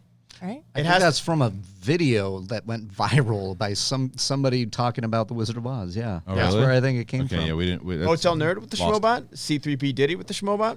Bruce Leroy. One of the most overlooked impressions is Kristian's Ed Wynn. Probably my favorite. Also, why isn't the big news today that the head of the Olympics is Dick Pound? We talked about it yesterday. It's a great. Who's Ed Wynn? Who is that? Is Ed Wynn the Mad Hatter? Oh yes. That's right. That's exactly right. That's exactly right. And he's the one that it's the Mary Poppins. Mustard? Yeah. Let's don't be silly. Lemon, that's different. Hi, everybody. Welcome. Oh, my goodness. I was in Mary Poppins also. Yes, I was. Ed Wynn. That's me. Whoa. I knew a man with a wooden leg. That's named, right. Yeah, what was it? Oh, my goodness. If you are in the chat room and you want to chime in, then do it. But I'll sing Happy on Birthday. Is that the same voice as the cartoon cat? Kind of. Yeah, Ed Wynn could absolutely have voiced the cartoon cat. Welcome back to Schmoville, everybody. I'm Ed Wynn, and you are you. Oh, my goodness. So very happy to see everyone today. Oh, now let's see what's next with Ben Goddard and the Streamlabs. Go ahead, bagel guy. Thebonius. I had my cat for 14 years. The vet called and said she was in a renal failure and nothing they could do. I went up there and I had to have her put down. They told me if I'd feel better if I remembered how much she was loved. Oh man! I thought that was. I'm so sorry. Oof. My condolences. That's the worst. Yeah, that's awful. I know what it's like. My condolences. Yeah, same. It sucks that their lives are just like a fourth of ours. I know. It's God's cruel joke, man. It really is. It's gonna give you all this love that you can't even get from people in a matter of like 12 years. That's all you got. Yeah. But enjoy it. Yeah. Yeah. And then of course, I don't like it. Vets cost an arm and a leg to get a tooth No, removed it's or awful. something. It's awful. Than Lou with the Schmobot. Nolan Barth. Hello, Schmoville. Hi. I first discovered the Schmoes in my sophomore year of high school, and I've been a fan ever since. You guys are old. It's because of the Schmoes that I was inspired to move to Atlanta, Georgia, follow my dreams, and go to film school. Love you guys. Wait, does that mean you're coming to the show? He better be. Probably. Better. Yeah, you better. All right. Tim Sin with the Schmobot. Brandon Buck just bought a hotel for Star Wars Celebration. So pumped. Any chance we get a Schmodown match that Can't Saturday? watch live. Oh. Hope you all have a safe trip to Atlanta. Thank you, Helen. Have fun. This day was literally 4 years in the making. Put this toward the drink tab. Hell yeah, you're gonna be there. Good. Thank you so much. Yes. So what was the? Are we gonna be in Star? Yeah, do a match. 95% sure that we're definitely trying Yeah. to get a match. There's no doubt about it. So we just have to try to book a theater for Because Anaheim. Damon's going to be there. Well, yeah, he's going to be there, and we got it. We have to get a contender for him by then for sure. Yes. I'm going to say something unpopular, but also Anaheim. I mean, technically, if we can't find something in Anaheim because it's completely booked for Star Wars Celebration, I mean, is it that hard to go to Long Beach or to, you know what I mean? Couldn't we look for theaters? But the problem is this. The problem is the same thing that we ran into with San Diego. When you are there now, if these people who are coming up, because a lot of people will fly in to Anaheim from all over to be at Star Wars Celebration. Right. If you tell them, hey, we're going to do a theater that is A, walking distance, B, a 5 to 10 minute Uber ride away from where you are, they will be there. Yeah. If you tell them you have to go a half an hour out of your way to be there, and then be back for your Star Wars panels in the morning. I guess I'm saying like Buena Park, Fullerton. I know, any but of those places? but he's now, right. Now to locals, that's a possibility. Yeah. But to someone traveling that has no idea where that is, and that's what happened with San Diego. With San Diego, we had Rachel Cushing and Mike Kalinowski playing. Huge in IG a match. huge match, And it was Smets is the undercard. and it was a half an hour out of the way, and it was right during the Marvel panel. So we got 300 people in the room, and the theater sat around 500. Any other place, that's the only event that we've done so far that has not sold out, gotten close to selling out because of the Comic-Con thing. It was, and we almost.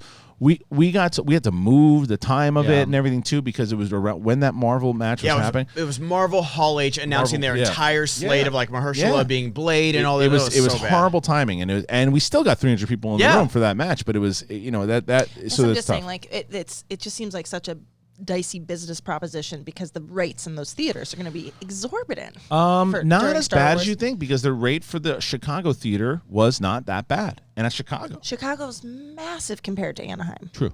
Massive. And we're gonna look. So thanks for being a downer. No, All I'm right, not what's- being a no, I downer. know. I'm just You're trying absolutely to, right. You're I'm actually absolutely trying to just say like we have to have good business practice. It just I know. needs too. to be close because Yeah. people will want to stay around, especially when there's Disneyland next Right. door. Right. Listen, there's something else. So PC, who I'm not going to ban today, but PC, she. I'll do it. No, don't do it. She just made a great comment saying that the Call to Action podcast is at 823 subs. They are almost at 1,000. Oh, if you that's go to awesome. Call to Action, open up another tab right now. And join and subscribe to them. Yes. Subscribe to them. Get them to 1,000. I'm at like Great 800 people over something there. too. Twitch.com/. Don't you get enough press? Are you kidding? I am not him. You haven't. No, you're not. You haven't earned. You haven't I earned gotta it. tell you, I know I've been criticized for taking our RB3 side before. I got Ben on this one all the way. All right, fine. All right. Tim Sim put in a schmobot. Do you have a show? I'm just kidding. I'm just kidding. I don't give a fuck. Where can we find your show, Ben? I'll tell you later. Go ahead. Brandon Buck just bought. Oh yeah, just did that one. Optimus Chime. Oh, perfect. You ever dealt with large shit? Like I don't know, corporations. Just the way that you read that was amazing. You ever deal with a large shit? Yeah. Because I've been eating onions. Well, from time to time, yes. Well, that's where the message cut off. I was like, where's he going with this? So good. Sir Lord Attenborough is back. Optimus Prime. Christian, yesterday on Backstage, Roka said he would love to play in matches for charity. Any thoughts on doing a throwdown type event with live streaming donations going into a charity? Yes, and we've talked about that also. Now, this is the biggest growth that the Schmodown has ever seen so far, and as we start to build and do some more things, we will have more options to do so. I'm really, really working on. My goal is to get us our own studio. It's a goal. When that happens, we'll have more opportunity to do that also. So. And I feel like there's also, talking about charity, I also think there's so many fans that follow us that we could also do something for a fan. Like, Right. I don't know. I just think like, I know about people going through some stuff. And it might just like a show that not like a charity. Because it's like what Call to Action did for Dollface. Yes, Yeah. exactly. Raised like $1,000 for her. I'm going to read the next one because only Reilly and I will get this. This is from Knapsack's Ponytail. Okay. Look at the booty. Show me the booty. Give me the booty. I like the booty. Back up the booty. I need the booty. I like the booty. Oh, what a booty. yeah. Shaking that booty. I saw the booty. I want the booty. Lord, what a booty. Bring on the booty. Bring on What the is this booty. from? That's So it was someone. There was a song that someone found. found it on the and It just internet. became a Collider Live thing. Yeah, So that's okay, go ahead. Okay. show me the booty. Breaking Now I got it movie in my head. news. Mulan 2020 is currently having a difficult time getting positive reviews. This is due to the movie not getting any reviews, as it's not out yet. Shyamalan twist. That was really good. I like that. I like next All one. right. Austin Green, greeting from Kansas City. Any chance of a future Schmodown here? Also, I love everyone in the room, but Kate is my favorite. Reilly, what do you do? What days do you do live stream Camp Blood? Camp Blood is Wednesdays, but I have to move it to Friday this week. But Wednesdays at 5 is when I do Camp Blood. And as far as Kansas City goes, same thing that I kind of repeat. Go to the schmodownlive.com, request your city. JP looks at the data, and if we think that, because you got to remember that we need to think or at least hope that we can get enough people into the theater in order to do it, to be able to justify flying out 15 to 16 people and doing the whole thing. So if Kansas City wants us, then you got to have Kansas City vote for us or request us. Go to theschmodownlive.com. I really like that booty song. Oh yeah, it will burrow its way. Yeah, it will. All right, we got about 20 minutes, so let's keep going. Margot Chimey, what's your feeling on the movie Once Upon a Chime in Hollywood? That's good. Suge Knight 323. Morning, everyone. Who's ready for Saturday? Can't wait. Hi, Kate, Mark, Rb3, and my main man, the name Bandit. When is the Switchblades' first match? Also, we need Kaiser and Piggy Smalls and SEN. Ladies and gentlemen, enter the ring right now. She is Rachel, the Switchblade Silvestrini, representing the Greasers. On your way out, don't forget to slap the carp. Love it. Can't wait to make a shirt. So bad. When is the Switchblades' first match? So she's going to have a teams match with Ben Goddard very, very soon. Go ahead. Give me 1 second. Sir Lord Attenborough, thoughts on the man eating his pasta with scissors? Lazy or genius? Both. That's right. Hotel Nerd put in a schmobot. And we pick up a Jojo Rabbit there. You got him? Yeah, I got it. Jojo Rabbit, do you want to know how I married the right person? Yesterday, I came home, my wife kissed me, threw me on the bed, and we made sweet, sweet love. Then she looked me dead in the eye and leaned in and whispered, subscribe to the Meeting Up podcast. Yes. Austin Green, if you had to pick one friend of the show from the past, who would you have on again? My pick would be Kellen Coleman. Kellen Coleman would be great to come back. And I got to call Kellen. I haven't talked to her in about a year, but I had lunch with her about a year ago. Yeah. And we were talking about possibly doing some stuff together. But I would love to have Kellen back. Yeah, I mean, I reached out to Miri not too long ago. Let's have Miri back on. It'd be good to have her on. So I'd love to hang out with Katie Sackhoff. Every show I've seen her on, she sounds like an awesome person. Best. Yeah, Katie's the best. We've been talking about Katie coming on. She's just been busy shooting stuff, but she got that new show. She will be on, no doubt about it. I'm excited to meet her because Starbuck is my favorite character. Oh, you've never met Katie? No. Oh, okay. Yeah, I haven't either. So I'll make sure you're not working that day. Perfect. Thank you so I much. had to tell people that we're being too loud at 2:30 in the morning, and a lady sarcastically called me. I turned around and told her Mr. Roger was a great man, and I thank you for the compliment. What stupid insult has anyone called you? That's a really good one. Okay, Mr. Rogers. Like, Mr. Rogers saved children, you asshole. You son of a bitch. It's not really stupid. I remember when I went to the Angels game after they had beaten the Yankees I went to the World Series, and they had beaten the Yankees in the playoffs. And I was actually there to root for the Angels because I liked the Angels. And I was there even though they beat the Yankees. And I was wearing my Yankee hat. And this guy comes up to me, he's hammering, he's like, hate to tell you this, buddy, but the Angels got knocked out. And he puts his hand and I go, you mean the Yankees got knocked out? So what you need to do is quit drinking, turn back around, and when you learn how to talk shit, come on back. And he went, and took off. He realized that he was an idiot. Yeah. I just always think of my first interaction on Twitter with John Roca. It was about movie fights. And he was coming on, and he had just lost. And I was like, and he had tweeted me back, like, something like, oh, can't wait to be on. I was like, yeah, show me what you got, buddy. You got a lot to prove. Like, I didn't even say you got a lot to prove. I was like, oh, show me what you got, buddy. And I put, like, a funny GIF of, like, the South Park guys. He's like, oh, don't call me buddy, friend. Like, don't call me friend, pal. Before you knew him or anything? Yeah, and he was like, I don't have anything to prove to you, you little insipid creep. Go back to your basement drawer. I was like, sounds about right. Holy shit. Yeah, that sounds about right. This tracks. Sounds about right. That's just Ladies and gentlemen, your winner, Rachel, the Switchblade Silvestrini, representing the Greasers. Check her out on Slap the Carp. Seize the carp. Go ahead. Jojo Rabbit just got... You did this, Ben. You did this. I love every minute of it. I'm sure she does, too. We're making shirts. We're going to come out to shirts. Yes. So bad. She's not even here to defend herself. She's in the chat room. Is she? Yeah, I'm she sure is. she is. Austin Green. A friend of the show. Mechanic Mike. Christian, I followed you since the beginning of Schmoes. Hi. Because you're awesome and we agree on most everything. Thank you. Didn't agree with players leaving the Facebook page until the toxicity I saw this week. Player investment and fan intensity don't mix well. Well, there's a difference. There's a difference here. So there's a thing. I thought, and I will tell you that after it was the Janine and Reilly match, and people were saying, this is the part that comes with this. and I want to start this off by saying that Janine the Machine is one of the classiest individuals that has ever played in this game. Yep. She's the best. She responded very well. She took it very well. She understood what it was, and she got it. And she ended it with by saying not by saying anything except, you know what? I'm just gonna have to prove it to y'all my way, to do it my thing. I have my and I'm just gonna kick ass and take names. And good for her. But there's two sides of this, and this is why I say I never told the competitors that they have to leave.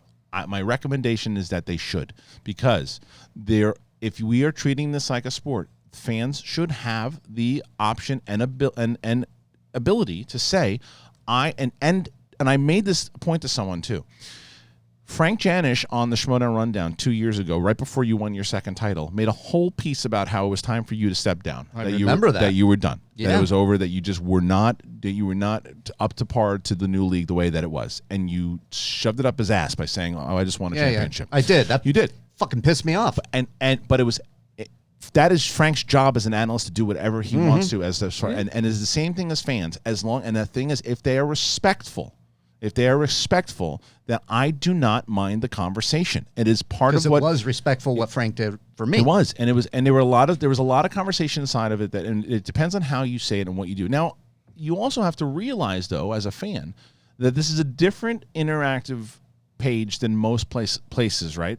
That players are going to see it. Yeah. So you have to be conscious that what you're writing could affect someone's feelings. Yeah. You have the right to do it, but then you have to ask yourself, should I do this, knowing that someone I'm going to say this, and this person most likely is going to see it. It is also in their right to respond, but also I don't like when players go in there and say, this is blah, blah, blah, blah, blah, blah, blah. It's like you can't tell the fans that they're not allowed to do that. You don't like when Roca goes into Roca and 50 other competitors with him and other people and personalities on the show. You cannot tell fans they're not allowed to do that. They are allowed to do that. They can have those conversations. It's the same thing. Like if they're tweeting at you, then you can write them and go, "Why are you tweeting at me?" Exactly. I was just about to say, like, if they're adding people and then they're tagging you, it's like that's a different thing. That's why I tell competitors that I do not believe that they should be in that. But there are other competitors. Like Video Drew wrote me. She's like, "I love being in there. I get to interact." You can interact.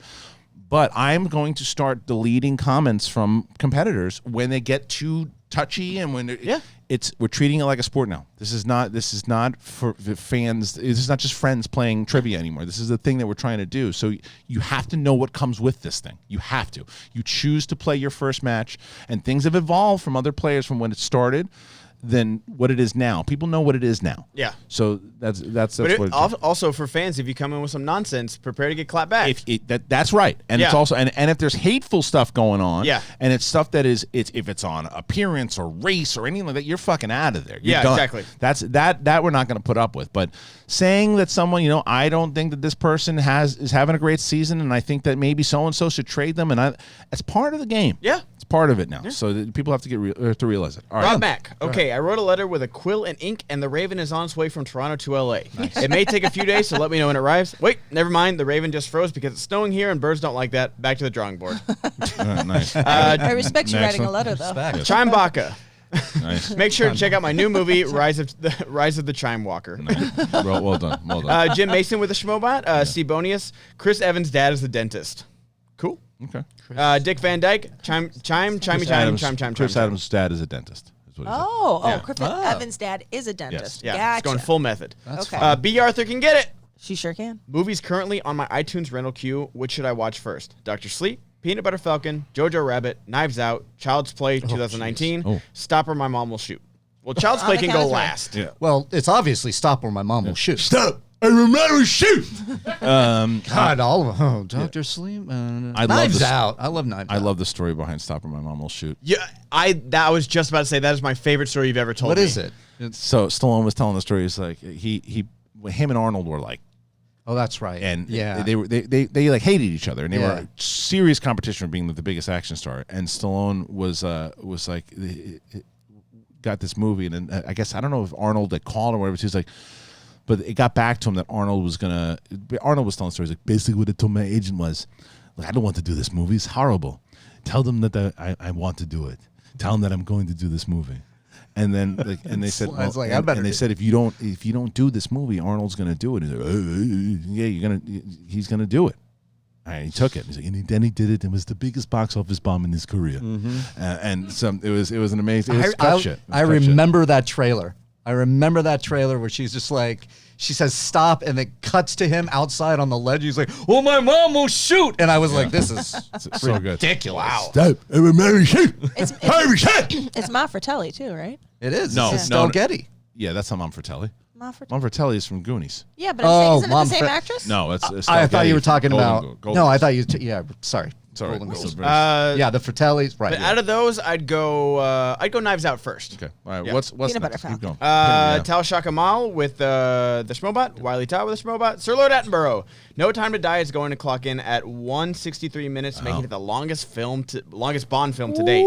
Are you guys excited for Daniel Craig's swan song? Yeah, absolutely, very much so. I am excited for it, but I'm really very excited to answer this next question because I just got hungry even reading it. Ecto guy, White Castle or Arby's? White Castle belly bombers all day long. Compared to Arby's, yes. Now, did I tell this? I don't know if I told this story, but I've told the story of Barnaby many times. And I don't know if I told this story, but this is one of my favorite stories. White Castle in Queens, New York, on Bell Boulevard, was you enter at your own risk at 2 a.m. Okay. Right. It is. Right. Everyone's there. Everyone's there, but everyone's drunk. And all shit goes down. So much so that there's the way that when you go into a bank and they have those big plastic things, so like the bulletproof stuff. That's what they had in this White Castle. Holy shit! So, and I shit you not, I bet you it's the same way because shit was going down. Yeah, you'd have to go through the bathroom and the 3 different doorways. It was insane. But everyone's in there hammered. So Barnaby and I are in there with my friend James, and we're all shithoused. And so I'm in there, and I'm with. And I had to. Maybe I've told this story on the air. I've definitely told it to you. Yeah. And the audience can tell me if I've told this story. So I'm there. I'm sitting down, and I go, I got to go to the bathroom. So I walk in to the bathroom, and I go in there, and there's these 2 guys, and they're doing something with this tray. And they look back at me like this, and I go, and they have a piece of shit on the tray, and they're trying to put it. And I look at them, and I go, just put my hands up and go back. And then the guy goes, ha! And he throws, and they just start throwing shit in the bathroom, and all this stuff's happening. And I walk out, and I'm crying, laughing. And I cannot contain myself. And I sit down, I go, and James goes, what's going on, man? What's going on? And he's sitting down, I go, the guys with the tray and the shit. And he goes, what?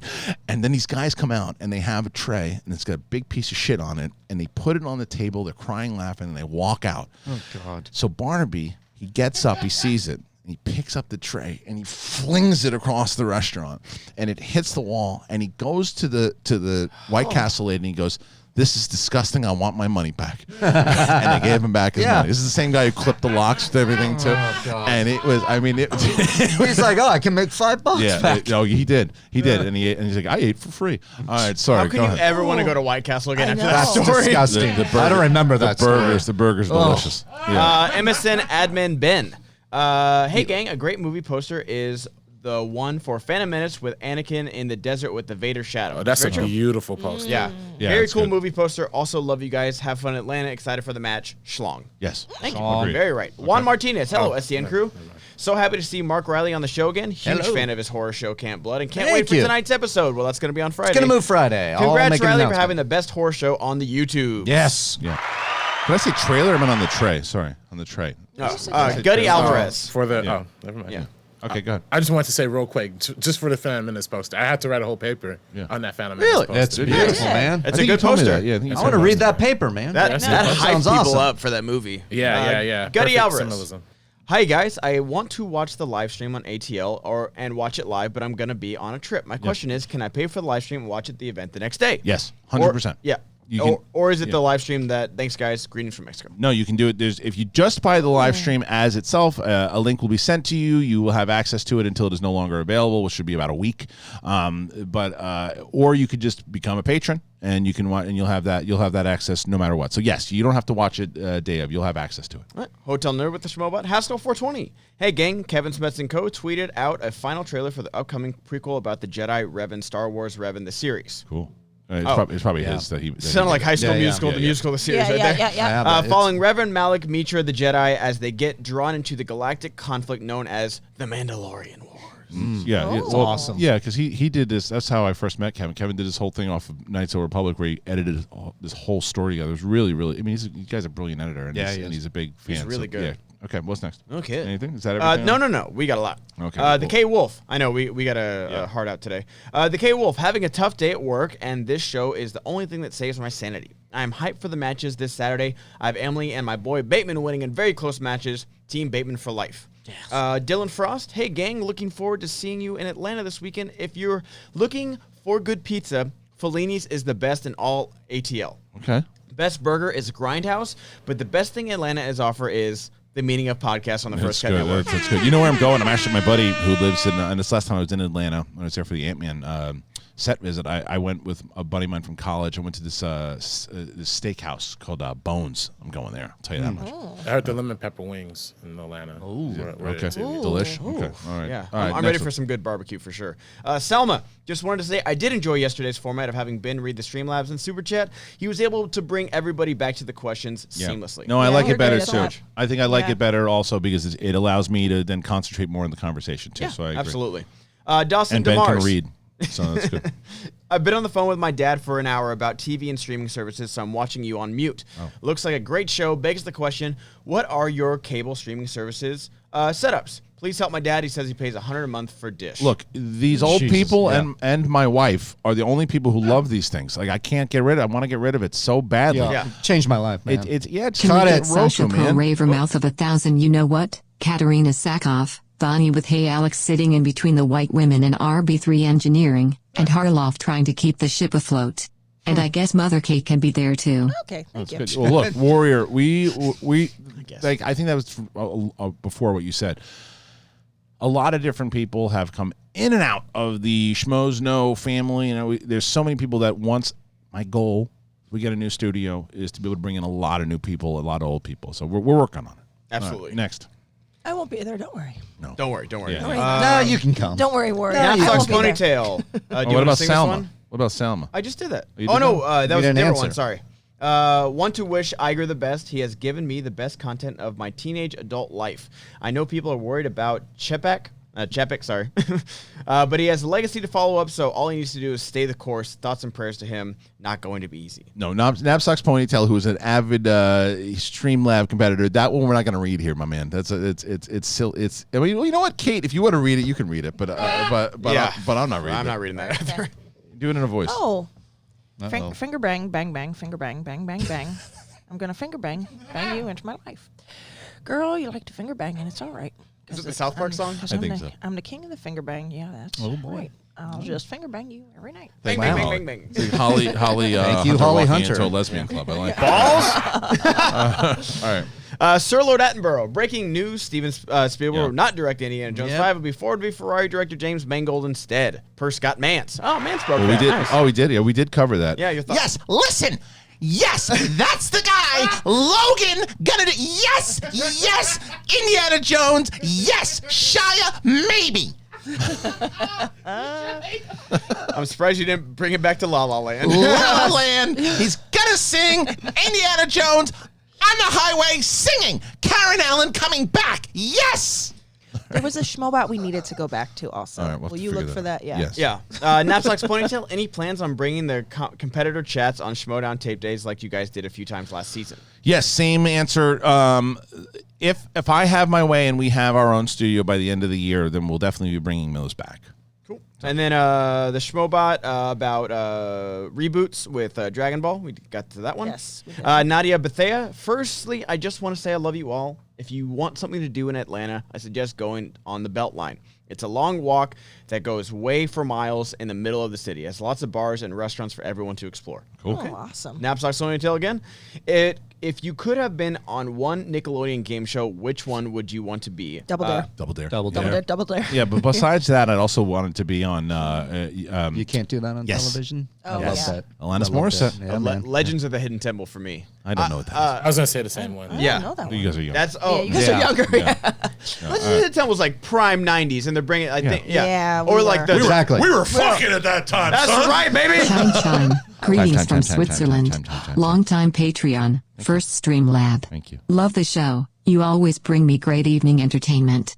Kristian and Rb3, can we get Finstock selling fake power converters to Luke Skywalker at Tosh Station? Absolutely. Yes. All right, so RB3 is going to be Luke. Favorite. All right, so you hey, what are you doing over there? I'm looking for Tashi converters. Tashi, what? I got you Tashi converters. You got the real ones? A guy like me and a guy like you, let me tell you, I got more Tashi converters in my bag than Tashi has converters in his whole house. Do you take blue milk? Absolutely. Absolutely. He actually did the breathe yesterday. I heard it when he. Yeah. Also, I had my route in Toys R Us planned for like the toy grab. You had like 2 minutes with a shopping cart. I had my route planned in my Toys R Us back home. Hotel Nerd with the Schmobot about Bonnie and Kristian being the Bonnie of film reviews. Pac-Man Dwayne, question about episode 1. Did we get to that? Yeah, about the P.O. box. Yeah. Manny from Tally.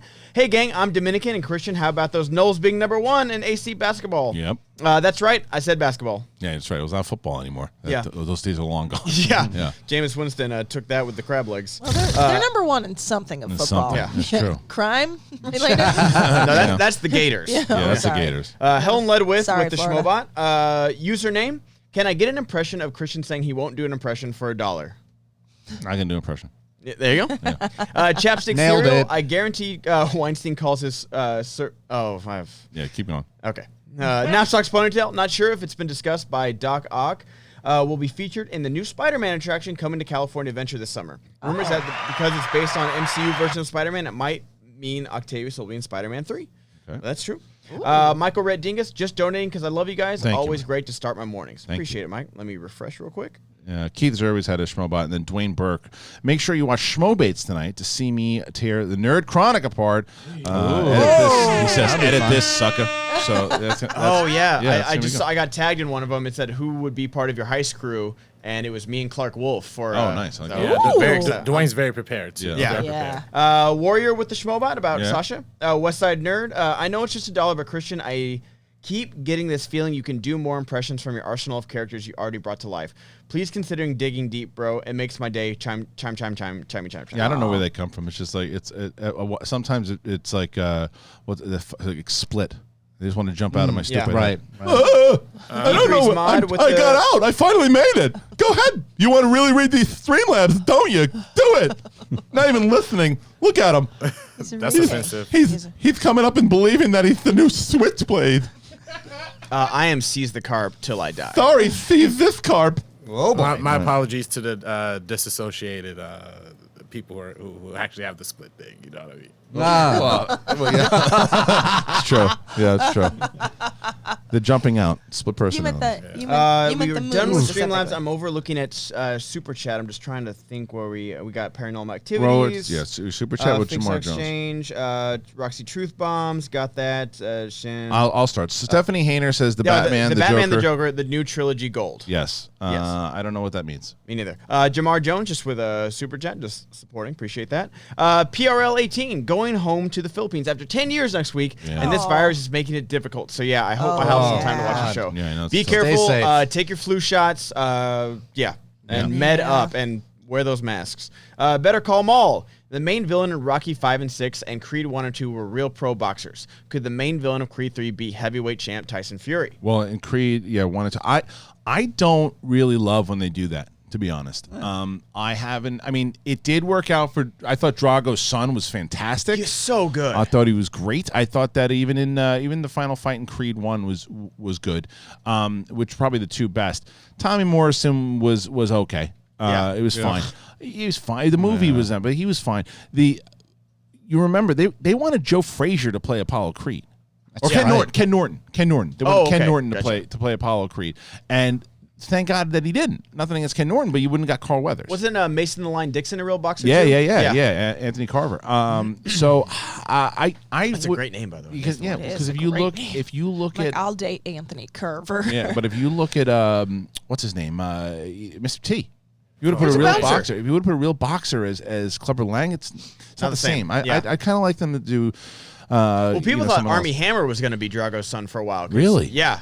He's kind of. I think that might have been like a dream cast or something like that. But I find him to be a little goofy sometimes. He definitely can be, but he's a big dude. He's a big dude. Well, John Giggler, with an open mind, can you see Shia in this? I think he's talking about Indiana Jones. I can. I can see him in it. Yeah, and I think James I said Mangold. it was. Yeah, with James Mangold. Yeah, for sure. I could see him in it. As long as it wasn't. It's the same thing. And Shia has grown tremendously as an actor from the time that he did that movie to now.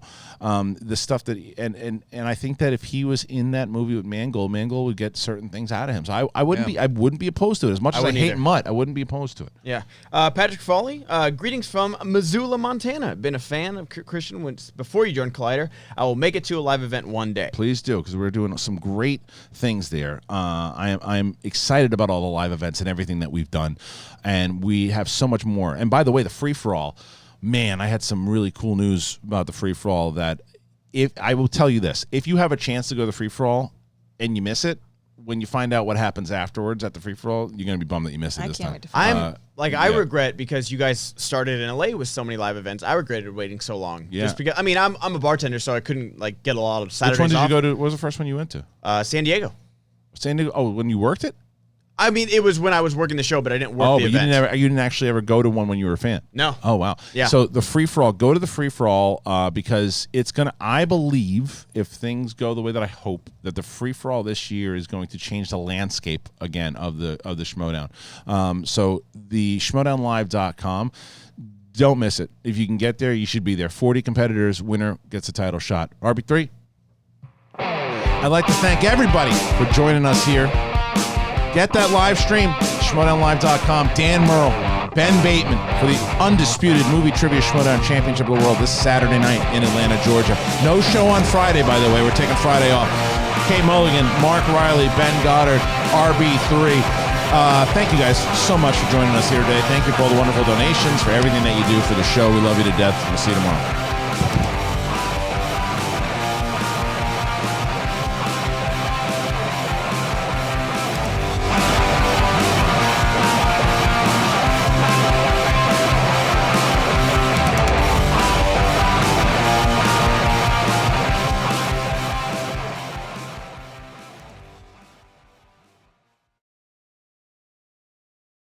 Sitting in a room full of fucking idiots.